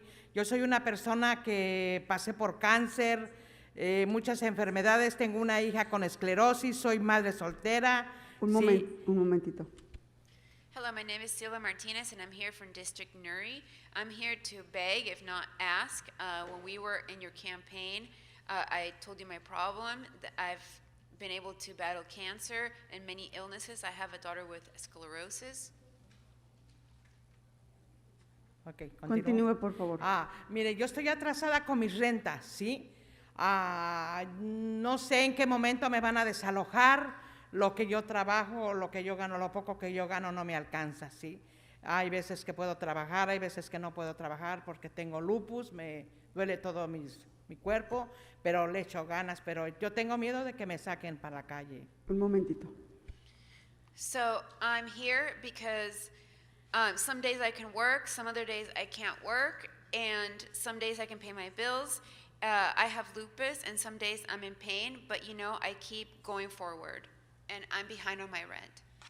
Yo le pido de favor a todos que escuchen la voz del pueblo, que nos escuchen a nosotros los pobres, que nos escuchen por un momento, que pongan tantita atención a nosotros los pobres, sí, que nos ayuden. I ask all of you guys to please pay attention to us just for one moment, to the poor people of the city, to please help us. Que no nos dejen, que no nos olviden, por favor, suplicamos que nos tengan consideración, porque pagamos impuestos y estamos aquí por una lucha, todos llegamos igual. Gracias, señora. I beg you guys, I beg you guys to keep fighting for us because we pay taxes, and please don't leave us, don't abandon us. Thank you. Okay, the next speaker is Sofía Mendoza. Sofía. ¿Necesita traducción? Sí, por favor. Vamos a acérquese poquito al micrófono y por favor comience. Hola, muy buenos días. Mi nombre es Sofía Mendoza, soy miembro de ACE y vivo en el Distrito 9. Good morning, my name is Sofia Mendoza. I'm a member of ACE and I live in District 9. Estoy aquí como inquilino demandando a la ciudad que implemente fuertes protecciones permanentes para inquilinos antes de eliminar las protecciones. I'm here as a tenant and I'm demanding that you guys please put in place protections before you remove the emergency protections for tenants. De emergencia como la causa justa universal, las protecciones existentes para inquilinos son lo único que ha evitado que muchos de nosotros nos quedemos sin hogar. Having a universal justice cause is important because thousands of us have been able to remain in our homes because of it. La pandemia ha afectado significativamente mi situación de vida. The pandemic has significantly affected my life circumstances. Sí, porque mi esposo es el único que él trae el dinero a la casa, ¿verdad? Entonces, si quitan ustedes las protecciones, vamos a quedarnos completamente en la calle, ya que yo estoy siendo acosada por el dueño y ahora me ha demandado, ¿verdad? So my husband is the only one that brings the money home, and if that gets removed, we'll be completely in the street, and I am being harassed by the owner. Le pido a los concejales que por favor nos apoyen. Gracias. Gracias. I ask the members to please help us. Thank you. The next speaker is Yadira Michelle. Yadira. ¿Está aquí Yadira? ¿Necesita traducción? Sí, buenos días. Traje mi propia traducción. No, aquí tengo la traductora. Porque el miércoles me estuvieron traduciendo mal y no me dieron el tiempo, disculpe. Ok, un momentito, necesito que hable un poquito más cerca al micrófono, le vamos a dar su minuto, nomás la voy a parar cuando necesite que la traduzcan. Ok, por favor comience. Ok, muchas gracias. Mi nombre es Yadira Michelle, soy miembro de ACE y vivo en el Distrito 8. My name is Yadira Michelle. I'm a member of ACE and I live in District 8. Tengo más de 20 años viviendo aquí en mi dirección. I've been living more than 20 years here in my address. Y por eso yo les pido que no quiten las protecciones a los inquilinos. That's why I'm asking you to please not remove the protections for the tenants. Como en mi caso, el dueño me ha demandado 2 veces, le hemos ganado 2 veces porque nos ha querido desalojar injustamente. I've won the eviction process with my landlord twice because he was trying to evict us unjustly. Esta es la tercera vez que nos está demandando y nos está acusando injustamente que no le pagamos renta. This is the third time that we're suing him because he's saying that we're not paying him. Cual él nos está rechazando el money order, el dinero que le llevamos, no nos lo está recibiendo. when he is refusing to take the payment, the money order that we're giving to him. Nos quiere desalojar sin causa. He wants to evict us without cause. Yo le quiero decir al concejal Marquis Harrison que muchas gracias por apoyar a los inquilinos. Gracias. I want to thank Mr. Marquise Harris Dawson for standing up for us, the tenants. Thank you. Gracias. The next speaker is Dagoberto Martinez. Dagoberto. ¿Necesita traducción? Por favor. Que por favor comience. Mi nombre es Dagoberto Martínez, soy del Distrito 8. Acérquese más al micrófono porque no lo puedo escuchar. Okay. Mi nombre es Dagoberto Martínez, soy del Distrito 8. Estoy aquí para pedirle que mantengan las protecciones y también agradecerle al concejal Macui por apoyar la protección a las causas universal del desalojo, pero también... Un momentito. My name is Dagoberto Martinez. I'm here from District 8, and I'm here to ask you to please keep the protections. And also, I want to thank Mr. Marquise Harris Dawson for standing up for the tenants. También pedirle al concejal Macui, yo tuve la conferencia de prensa frente a la casa donde rento por el acoso. Él prometió que iba a mandar a alguien de su oficina a apoyarnos y no lo hizo. Un momentito. We had a press release in front of our building talking about the harassment, and he promised that he was going to send somebody from his office to be there, and he didn't do so. Yo les he expresado mi caso porque voy a ser operado de la cervical y la columna. La primera cirugía ya es el día miércoles. I'm here offering my case because I'm going to have cervical and mid-back surgery on Wednesday. La segunda sería el 28 de este mes siempre. The second one would be the 28th of this month. Y el acoso que estoy recibiendo es muy fuerte y la dueña no deja que nadie entre a visitarme. The harassment I'm receiving is very strong, and the owner will not allow anybody to come visit me. He puesto la demanda al Departamento de Vivienda y al Departamento de Edificios de Seguridad. Tengo mes y medio esperando que ellos lleguen y aún no han llegado. I've made a complaint to the Department of Housing as well as to Building and Safety, and they have not returned my call. Por favor, le pido al concejal Macui que si me puede ayudar y si puedo sentir el respaldo de él como concejal. I want to ask Mr. Marquise if he can please support me and if I can count on him to have my back. Gracias. Thank you. The next speaker is Dolores Rosa. Dolores Rosa.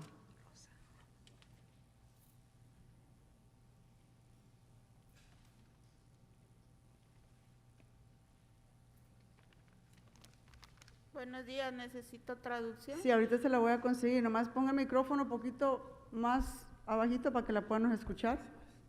Por favor, comience. Hola, buenos días. Mi nombre es Dolores Rosas. Yo vivo en el Distrito 8. Soy miembro de ACES. Un momentito. Good morning. My name is Dolores Rosa, and I live in District 8, and I'm a member of ACE. Yo vivo ahí por 24 años y tengo unos vecinos que me acosan mucho, me echan muchas cosas en los escalones para que yo me caiga. Necesito que nos ayuden a que haya más protección, que en lugar de que quiten las protecciones, haya más protecciones para todos nosotros. Un momentito. I've been living there for 24 years, and some of my neighbors are harassing me, and they're throwing stuff on the steps so I could fall. And I want to ask that instead of removing the protections, that you guys should add more protections. Yo les pido a todos los concejales que nos ayuden, que se tienten el corazón para que nosotros seamos apoyados, que haya más abogados para que nos ayuden también para todo lo que uno necesita. Un momentito. I want to ask the members too to help us, please, to soften your heart so that we could have more attorneys to help us fight everything that we need to do. Porque por todo lo que pasa de los acosos, uno tiene muchas enfermedades que no debe uno de tener. Due to all the harassment, we have illnesses that we shouldn't have. Gracias. Thank you. Gracias. Okay, members, that was the last speaker, so I'm going to go ahead and close public comment for today's meeting. Now before us is item number 7. Let's go ahead and vote on that item. Open the roll, close the roll, and tabulate the vote. 12 ayes. Okay, Mr. Clerk, what's before us now? Madam President, council has motions for posting and referral. Those are posted and referred. Members, do you have any announcements? Ms. Rahman. I just wanted to take a moment to thank you, Council President, for allowing all of the speakers that were here today to speak. Many of these speakers were on the call on Wednesday's committee meeting but didn't get a chance to speak, and I'm very grateful that they had the chance to testify today on something that is so important for so many tenants and landlords across the city. And I hope that we can have a detailed and rigorous and vigorous discussion about policy changes that are going to impact the lives of so many in LA. Thank you again. Thank you very much. And I just want to reiterate to members who spoke on this issue, my staff and I are committed to having a vigorous conversation and discussion in this council floor in the near future. So we're going to continue to reach out to you for feedback. So thank you for being here. Mr. De Leon? Members, press your button so I can call you. I'm sorry? Okay. Not you, I'm just talking to Mr. Buscaino. Thank you very much, Madam President, as well as colleagues. Today, I extend a cordial invitation to each and every one of you, to all the staff members present here today, as well as the building, to all the members in the audience. Today, we're going to celebrate the renaming Vicente Fernandez Street in our beloved Boyle Heights. It'll start at 5:30 to 7:30. We'll have danzantes folclórico as well as mariachis, food. It will be a really beautiful celebratory event. Again, that is today, 5:30 to 7:30 in Boyle Heights, por Plaza Mariachi, donde queda cerquitas del kiosco. My understanding too, que la doña Coquita Abarca will be there too, la viuda, the widow of Don Vicente Fernandez, and Nieta will be there. And also too, I know that there was several of us who were present at El Grito last night. It's the first El Grito that I have ever attended. You've never been to El Grito? As a city function, as a city function. So it was a lovely event with a handful of members that were present here, and I just thought, we celebrate the independence of Mexico, as well as the Central American nations, Guatemala, El Salvador, Honduras, Costa Rica, as well as Nicaragua. So I would encourage a lot of our colleagues here who are unfamiliar with the Latino culture here to really come out and celebrate the event. I know on Sunday there'll be the East LA, although in unincorporated East LA, it will be the Independence Parade, and I know several folks will be there as well. I would highly encourage you to go get a car, if not a horse, and come into Independence Day and celebrate this come Sunday. Thank you very much, Madam President. Thank you, Mr. De Leon. It was great to see everybody. I know Ms. Rodriguez was there, you were there, Mr. Cedillo, who was our host, and we were also accompanied by Ms. Hutt. Thank you for being there, and Mr. Koretz was also there last night. Thank you. Mr. Buscaino? Yeah, thank you, Madam President. Felicidades on a great event last night. Another farewell, Jake Edinger. Jake, come on up for CD 15. I want to recognize this young man, his love and commitment and passion for public service. He is leaving us for Senator Ben Allen's office. Jake came to us in September of 2016 as an intern at USC and returned for a second internship in January of 2018. He graduated from USC summa cum laude, with a bachelor's of arts. Go Trojans, fight on. I'm a Bruin, but we have some amazing talent that came out of USC in CD15 family. Philosophy, politics, and law, and a double minor, Kevin, in Spanish and consumer behavior. This young man here was immediately hired upon graduating SC by the Commonwealth of Australia to serve as the Economic and Digital Diplomacy Officer for their embassy in Chile, in Santiago, Chile. He returned and came back to the CD15 family in August of 21 as our field communications deputy, creating content for social media and keeping Brandmere in line to inform our constituents of important news specific to their neighbors. Jake, on behalf of a grateful CD15 family, we thank you for your service. We're going to miss the hell out of you, but I know Ben is going to put you to work there on the west side. And thank you so much for your dedication, service to the people of Los Angeles, specifically our District 15. This young man speaks incredible Spanish. Amazing that he walked into CPAB meetings, meetings in Watts, and they thought that he was full-on Latino. I don't know, Kevin. I think he can give you money's worth. But I doubt that. But Jake, I love you, man. We're gonna miss you, bud. Thank you so much.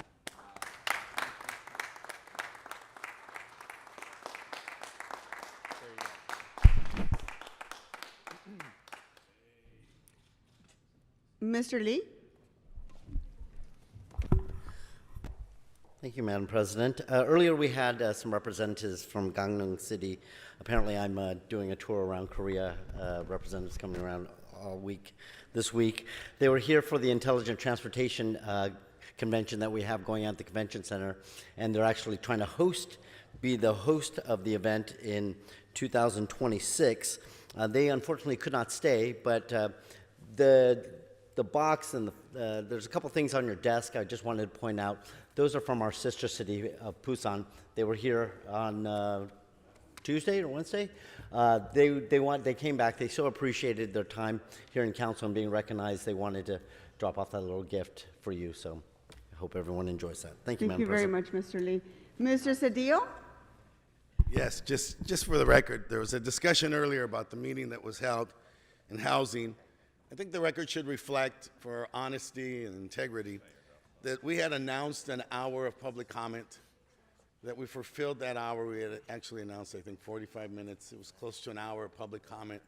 Somewhere 30 to 40 speakers spoke. The positions were clear.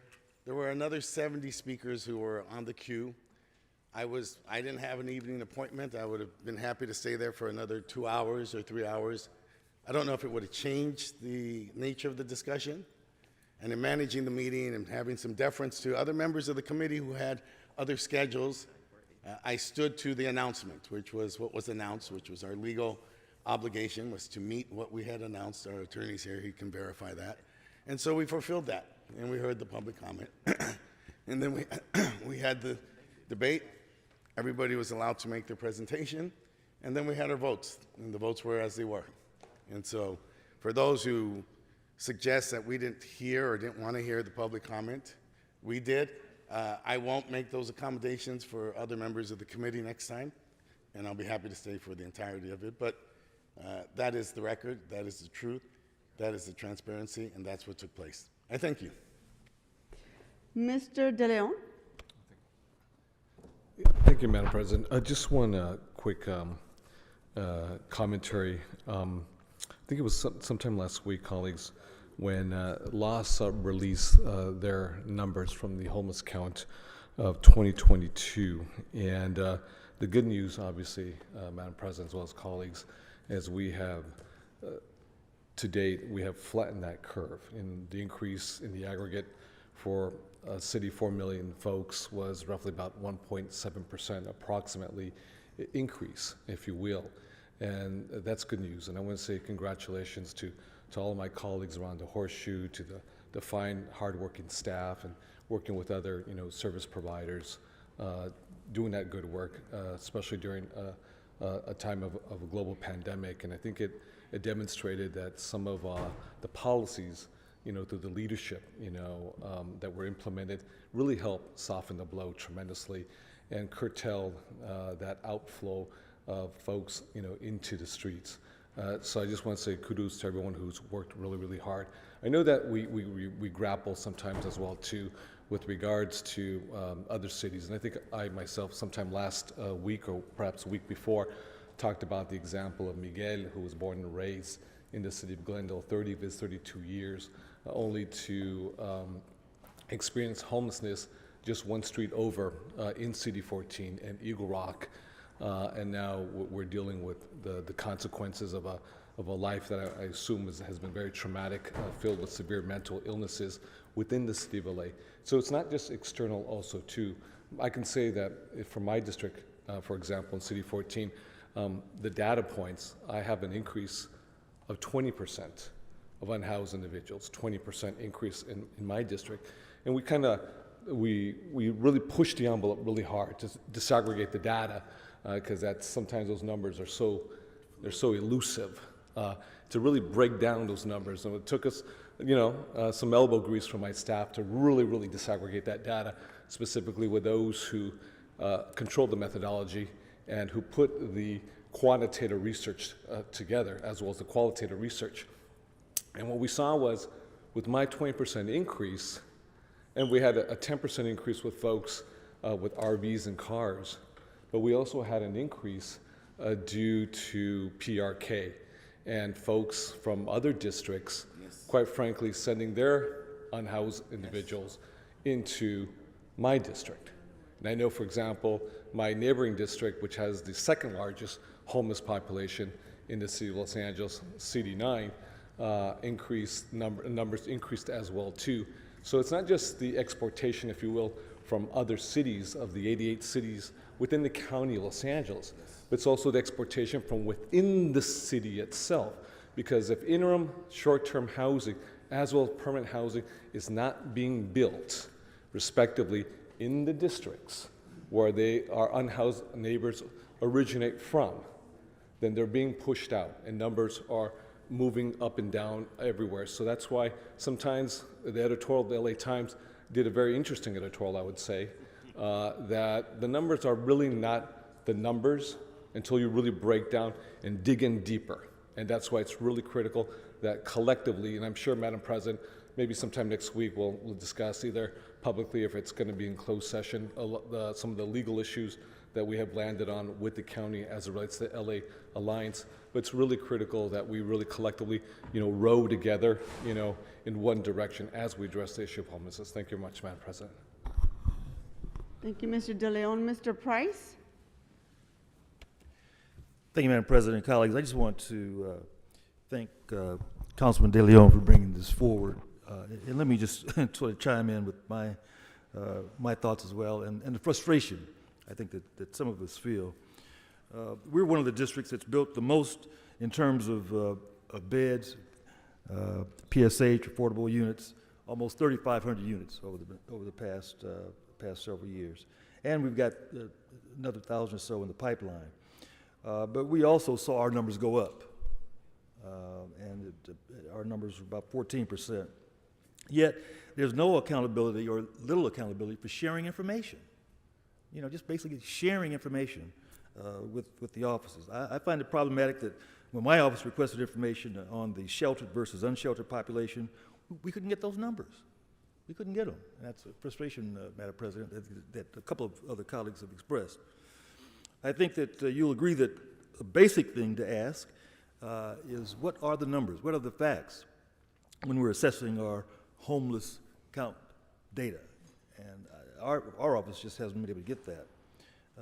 We also can't find out where the individuals are coming from, or have any guarantee that the units that we are building in CD9, for example, are going to be focused on those individuals experiencing homelessness from the area.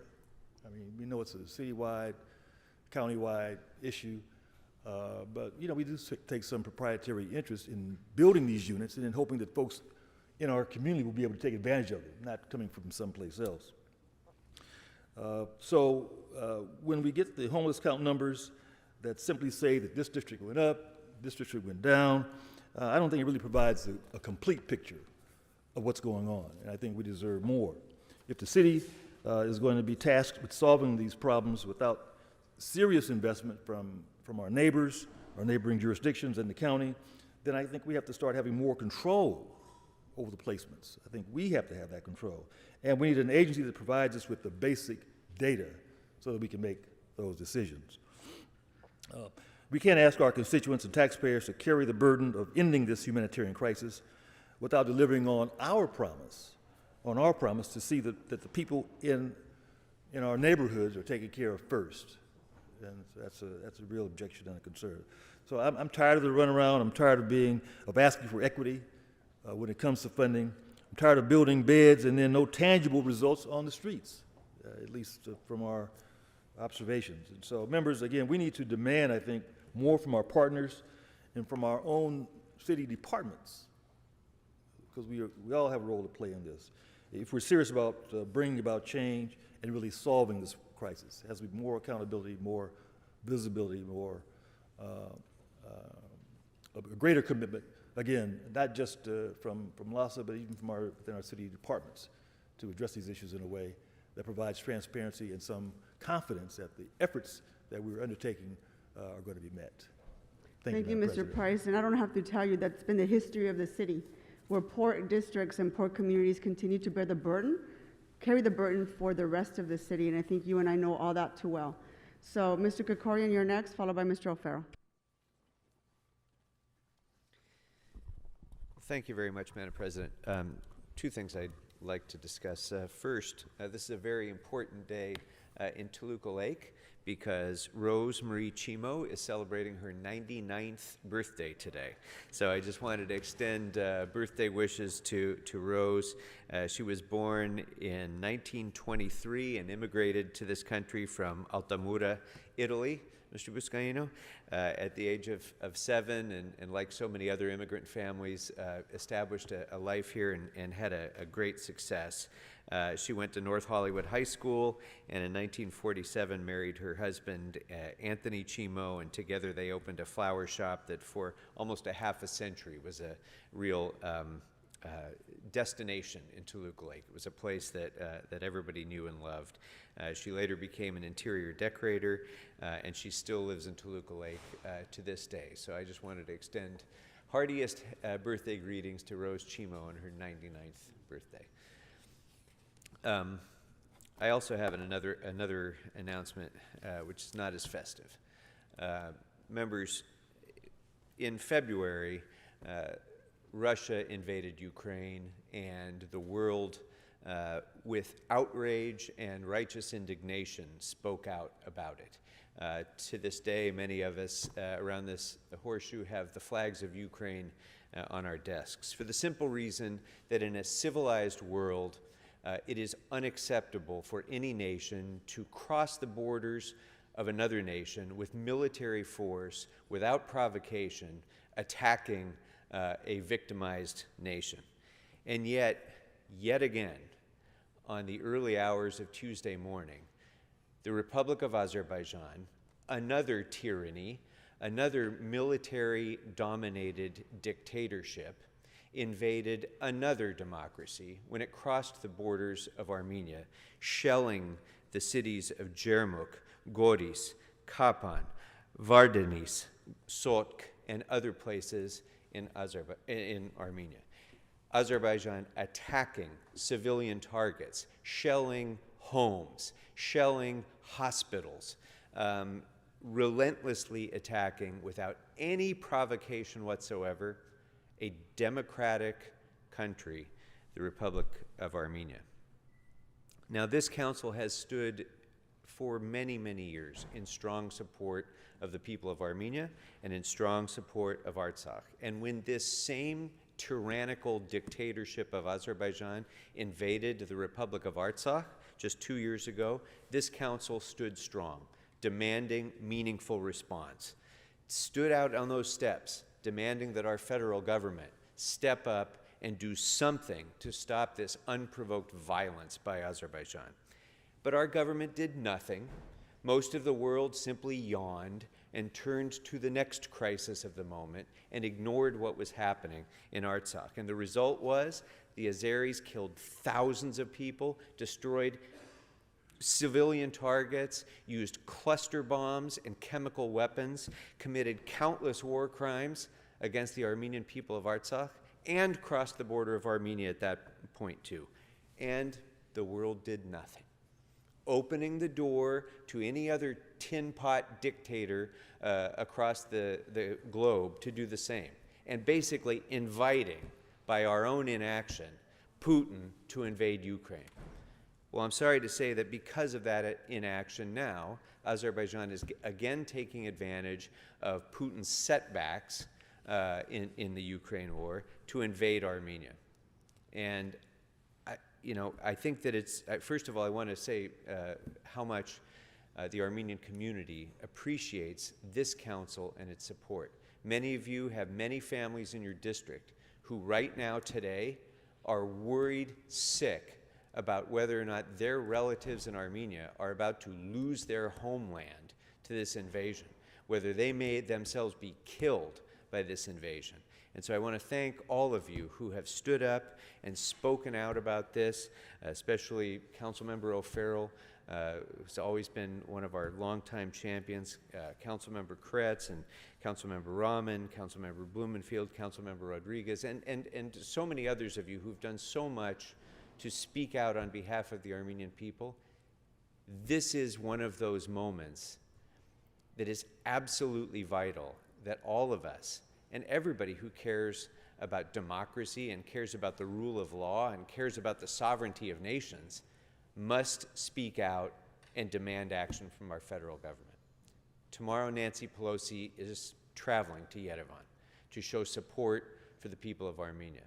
And I hope and I pray that all of you and all elected officials in the United States stand up and demand action from our federal government to once and for all put a halt to the outrageous, violent expansionism of the Republic of Azerbaijan. Thank you. Thank you, Mr. Kokorin, and we will continue to proudly stand with you and the people of Armenia. Mr. O'Farrell? Thank you, Madam President. Another sobering and deadly topic. There was a horrible tragedy at Helen Bernstein High a couple of days ago when a 15-year-old girl, a child, lost her life because someone slipped her what was thought to be Percocet, and it was very likely laced with fentanyl.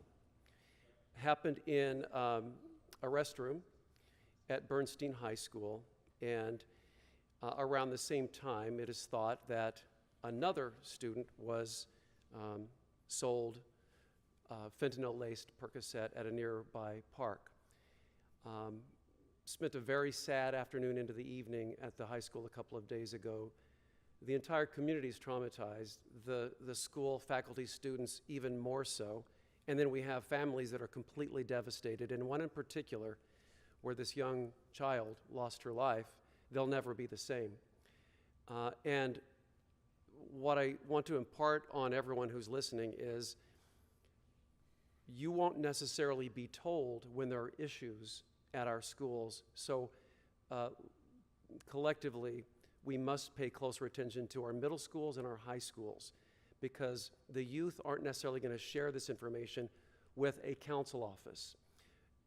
These situations and illicit drug trade might bubble up at our schools, but we may never hear about them. We certainly did not in my office, but we are now we will now work with all of our middle and high schools and keep our ears to the ground. We'll work with our GRID intervention teams. We'll work with our faculty, our grief counselors, our parent-teacher associations.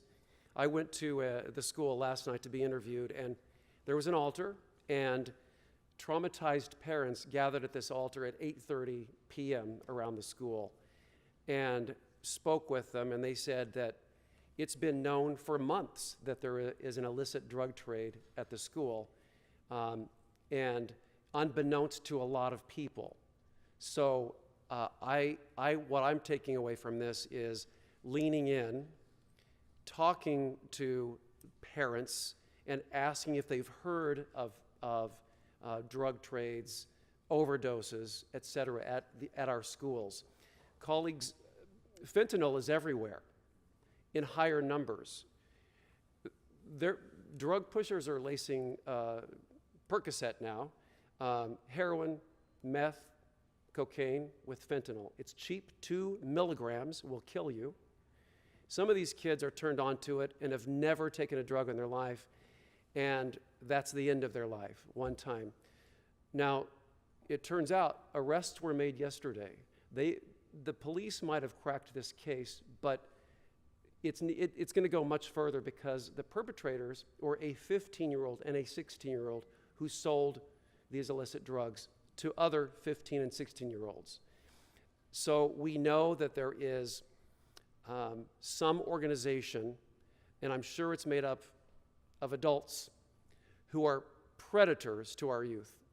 And you better believe this is not isolated to one neighborhood at our urban core of Los Angeles. It's not isolated to the city, the state. It is a nationwide issue in small towns, large towns, neighborhoods, urban core neighborhoods in the city of Los Angeles. And we're working with the DEA, and this needs to be a national response. We need to double down on eliminating the supply chain of fentanyl and other illicit drugs. And believe me, when it involves the death of a 15-year-old child discovered in a school restroom, it brings home the magnitude of this issue. And we're not necessarily going to hear about it unless we lean in and work on hearing what people are saying in our neighborhoods related to this, especially as it relates to schools. There is no shame involved. There is no stigma. It's all about leaning in and figuring out where these drug transactions are happening. And that is my takeaway from this situation. And, you know, God bless this family and this school for being the trauma that they're going through and the devastation. But we can all learn from this incident. And even though LAUSD is a completely separate jurisdiction, they have their own authorities over their own campuses. I think it's going to be up to school board members and us, certainly working with Superintendent Carvalho. He's had several conversations with him since. And this is an all-hands-on-deck approach to get a handle on this fentanyl trade. It's also resulting in higher numbers of deaths in our homeless encampments. Very, very serious, deadly matter here. And I just want to rise in sorrow, in solidarity to all the neighborhoods affected and all of the youth that are being destroyed by predators in our neighborhoods. Thank you, colleagues. Mr. O'Farrell, thank you very much for bringing this up. I've been reading so much about what's happened in that school, but I can tell you as a mother of a middle schooler, it's absolutely terrifying. And I don't have to explain to any of the parents around this horseshoe who have kids in middle school and high school how incredibly difficult it has become to raise children nowadays, especially with so much that is happening in schools, let alone what they're reading on social media, what they're posting on social media, the accessibility to drugs that just did not exist when we were growing up. And so it's absolutely terrifying. I cannot even imagine what these parents are going through. So anything we can do to reach out to the school board. I know Mr. Cavallo last night was at our celebration. He's also trying to figure out how to explore furthering our relationship with us. I think you've seen him here. He's come to this body. I know he's very interested in figuring out how to work together, so let's continue to explore that, because this is absolutely terrifying. Thank you, Mr. O'Farrell. Mr. Harris Dawson? Thank you so much, Madam Chair and members. Appreciate the words of everybody today, and am a little bit sad that I have to get up and join the party of regret that we have. This week, I wanted to make sure I pointed out, because we can never let these things become normalized. This week in South Bureau of LAPD, we're at a half dozen homicides. This week alone, I won't name the people by individuals, but people have been killed in homeless encampments. People have been killed in botched robberies.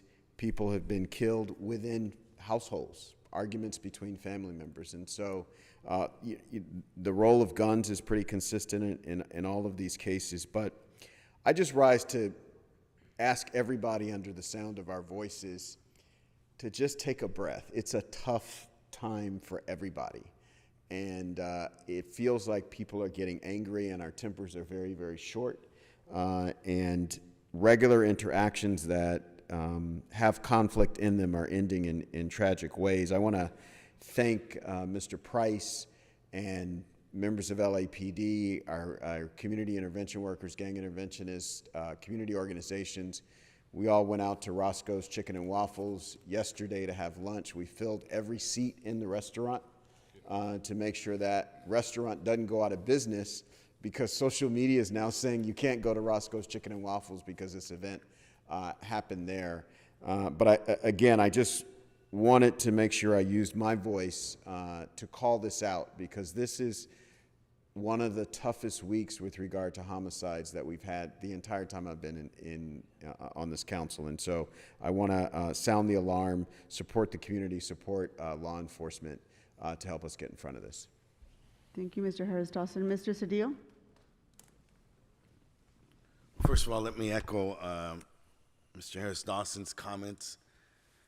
I saw you on television, and it's been a rough week, and it started in Lincoln Heights, and it is true. It just seems that this anger coming out of the pandemic has now created a circumstance where every scenario has this potential. And I think we have to heed your advice and step back and take a breath and be thoughtful about what we say, how we say it, what we do, and recognize that everybody is a little stressed. That's my first comment. My second comment, I want to talk and go back to this question of the homelessness and the count. And the count is just a one-dimensional frame. And it's problematic for us, all of us, because I know that in our efforts, in many respects, we've just moved people around. And so, as you know, we moved successfully, without rancor, without conflict, 325 people out of MacArthur Park. But we moved about 125 into Mr. De Leon's district, because that's where the hotel was. We built, actually we didn't build, we had just built a new building a block away that was going to be for low income, for the missing middle. And the guy went under. And so we bought that, and so now we're able to move some of those people into that building. But there's a lot of movement of people that is not really a reduction of the homelessness if we're just moving them into another district. We are not doing what we need to do. Now, we need to build, that's obvious, but there is one particular point that I want to make, and is that we need to recognize, and I'm obviously glad to see the county take its responsibility, as I've noted since the very beginning, that they've always been legally obligated to do what they're now committing to doing. Congratulations. But beyond that, there are 85 cities, more or less, in the county of Los Angeles that have anti-camping ordinances. And so everybody gets moved to the city of Los Angeles. Gardena, Torrance, Culver City, West Hollywood, Inglewood, Linwood, Glendale, Burbank, Pasadena. Everybody who borders us pushes their people into the city of Los Angeles. And so when you do a count, we have to have a multi-dimensional and a full comprehensive view of what we're counting and who we're counting. Because if we don't do that, it makes it impossible for us then to be strategic and plan out how we're going to address this problem. How do we know we need 400,000 homes? How do we know we need 600,000? If we build 600,000 and then the surrounding 85 cities just continue to push people in our direction. And so just like this tragedy and the tragedies of this week may allow us to do more intergovernmental work with the Unified School District, it seems that we have a leader who's interested in working with us, that perhaps the lawsuit and these counts will allow us to have more intergovernmental relations with the County of Los Angeles and our neighboring 85 cities, so that we can get a full picture about what are the challenges that confront this region, and that as leaders we can make those strategies that result in the resolutions that we need. Thank you. Mr. De Leon?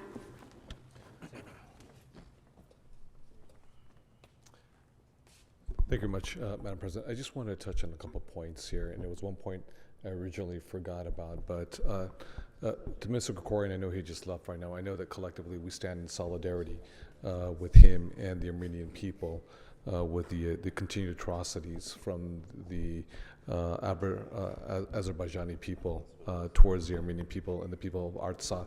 And one note I wanted to hit, Mr. O'Farrell, was, and I want to thank you very much for the very heartfelt and the sense of urgency that you bring on the issue of fentanyl. And the reason why is I and my staff spent a few hours with some federal agencies precisely on the issue of drug addiction, more specifically on crystal meth and fentanyl.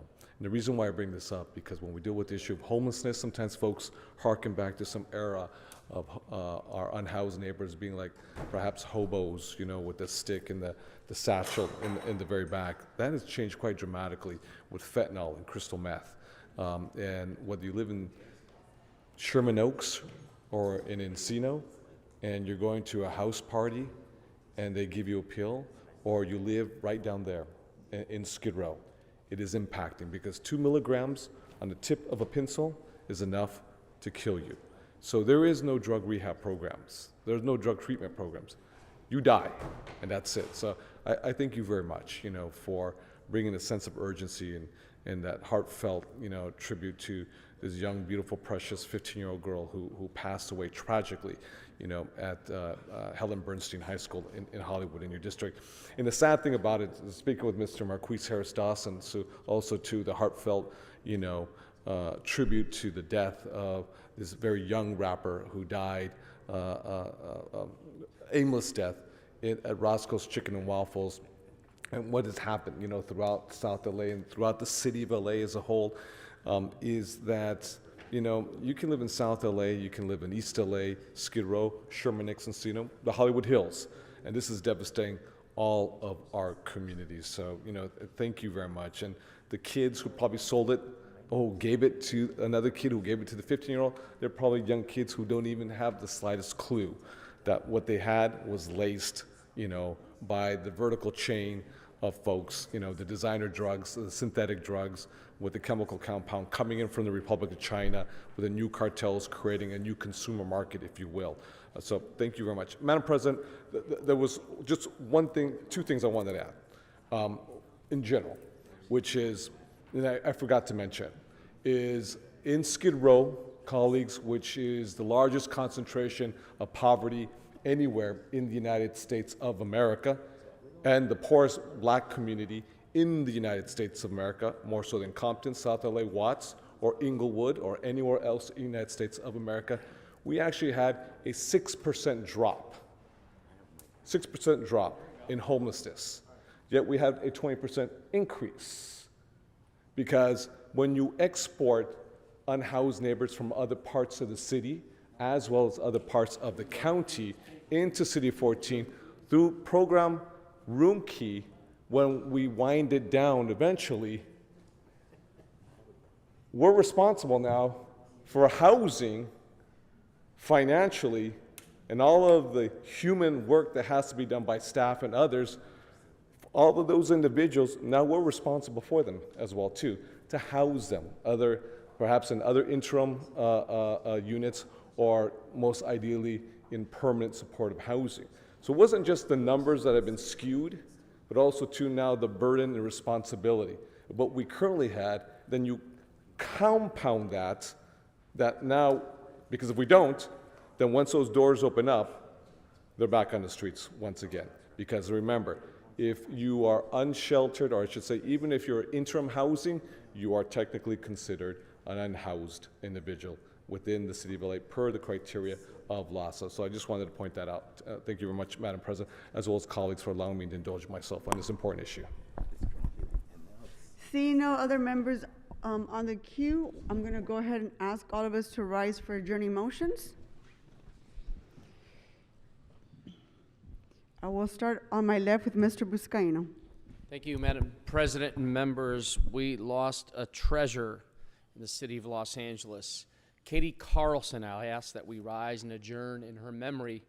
Dedicated public servant, volunteered so many years with our city. I had a blessing to work alongside her when I was a senior lead officer, and a huge supporter of the police department, crisis response team. She passed away on September 11th. was born on July 1st, 1937 in Taft, California. She is survived by her children Jack Ewell, Diana Poe, and Maureen Hornbeck. She is also the grandmother to James Gray, Matthew Hornbeck, and Shannon Bezich. She was a great-grandmother to Tiffany Gray, Sophia Gray, and Adam Bezich. Katie retired from Kaiser Permanente and was the president of the Retirees Association for many years. She had a heart for service and was the happiest when she was helping others, both in her own community and beyond. She volunteered her time to many organizations, and we all know that the impact of her work will continue to benefit future generations to come. In the 1960s, Katie began her volunteer work with the Head Start program that assisted children from low-income neighborhoods with learning and development programs to provide a step up before entering elementary school.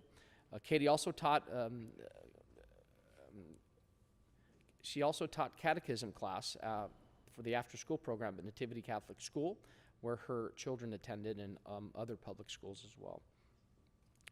From there, she was involved in Boy Scouts with her son and then Girl Scouts with both daughters. She continued with the Girl Scouts organization and was a member of the Juliet Gordon Low Society, the founder of Girl Scouts, for her 50-plus continued years of volunteerism with the organization. Katie was also a member of the LA Mayor's Crisis Response Team and volunteered many hours of service over the years. I'll never forget, unfortunately, in those devastating moments of tragedy in our streets. I was working the streets in the harbor area when Katie would arrive and help comfort the family members after dealing with a tragedy as a member of the Crisis Response Team. She received numerous awards, to include Volunteer of the Year Award from the LAPD Harbor Division, the City of LA, the Mayor's Crisis Response Team, LA Police Department, and the City of LA Fire Department.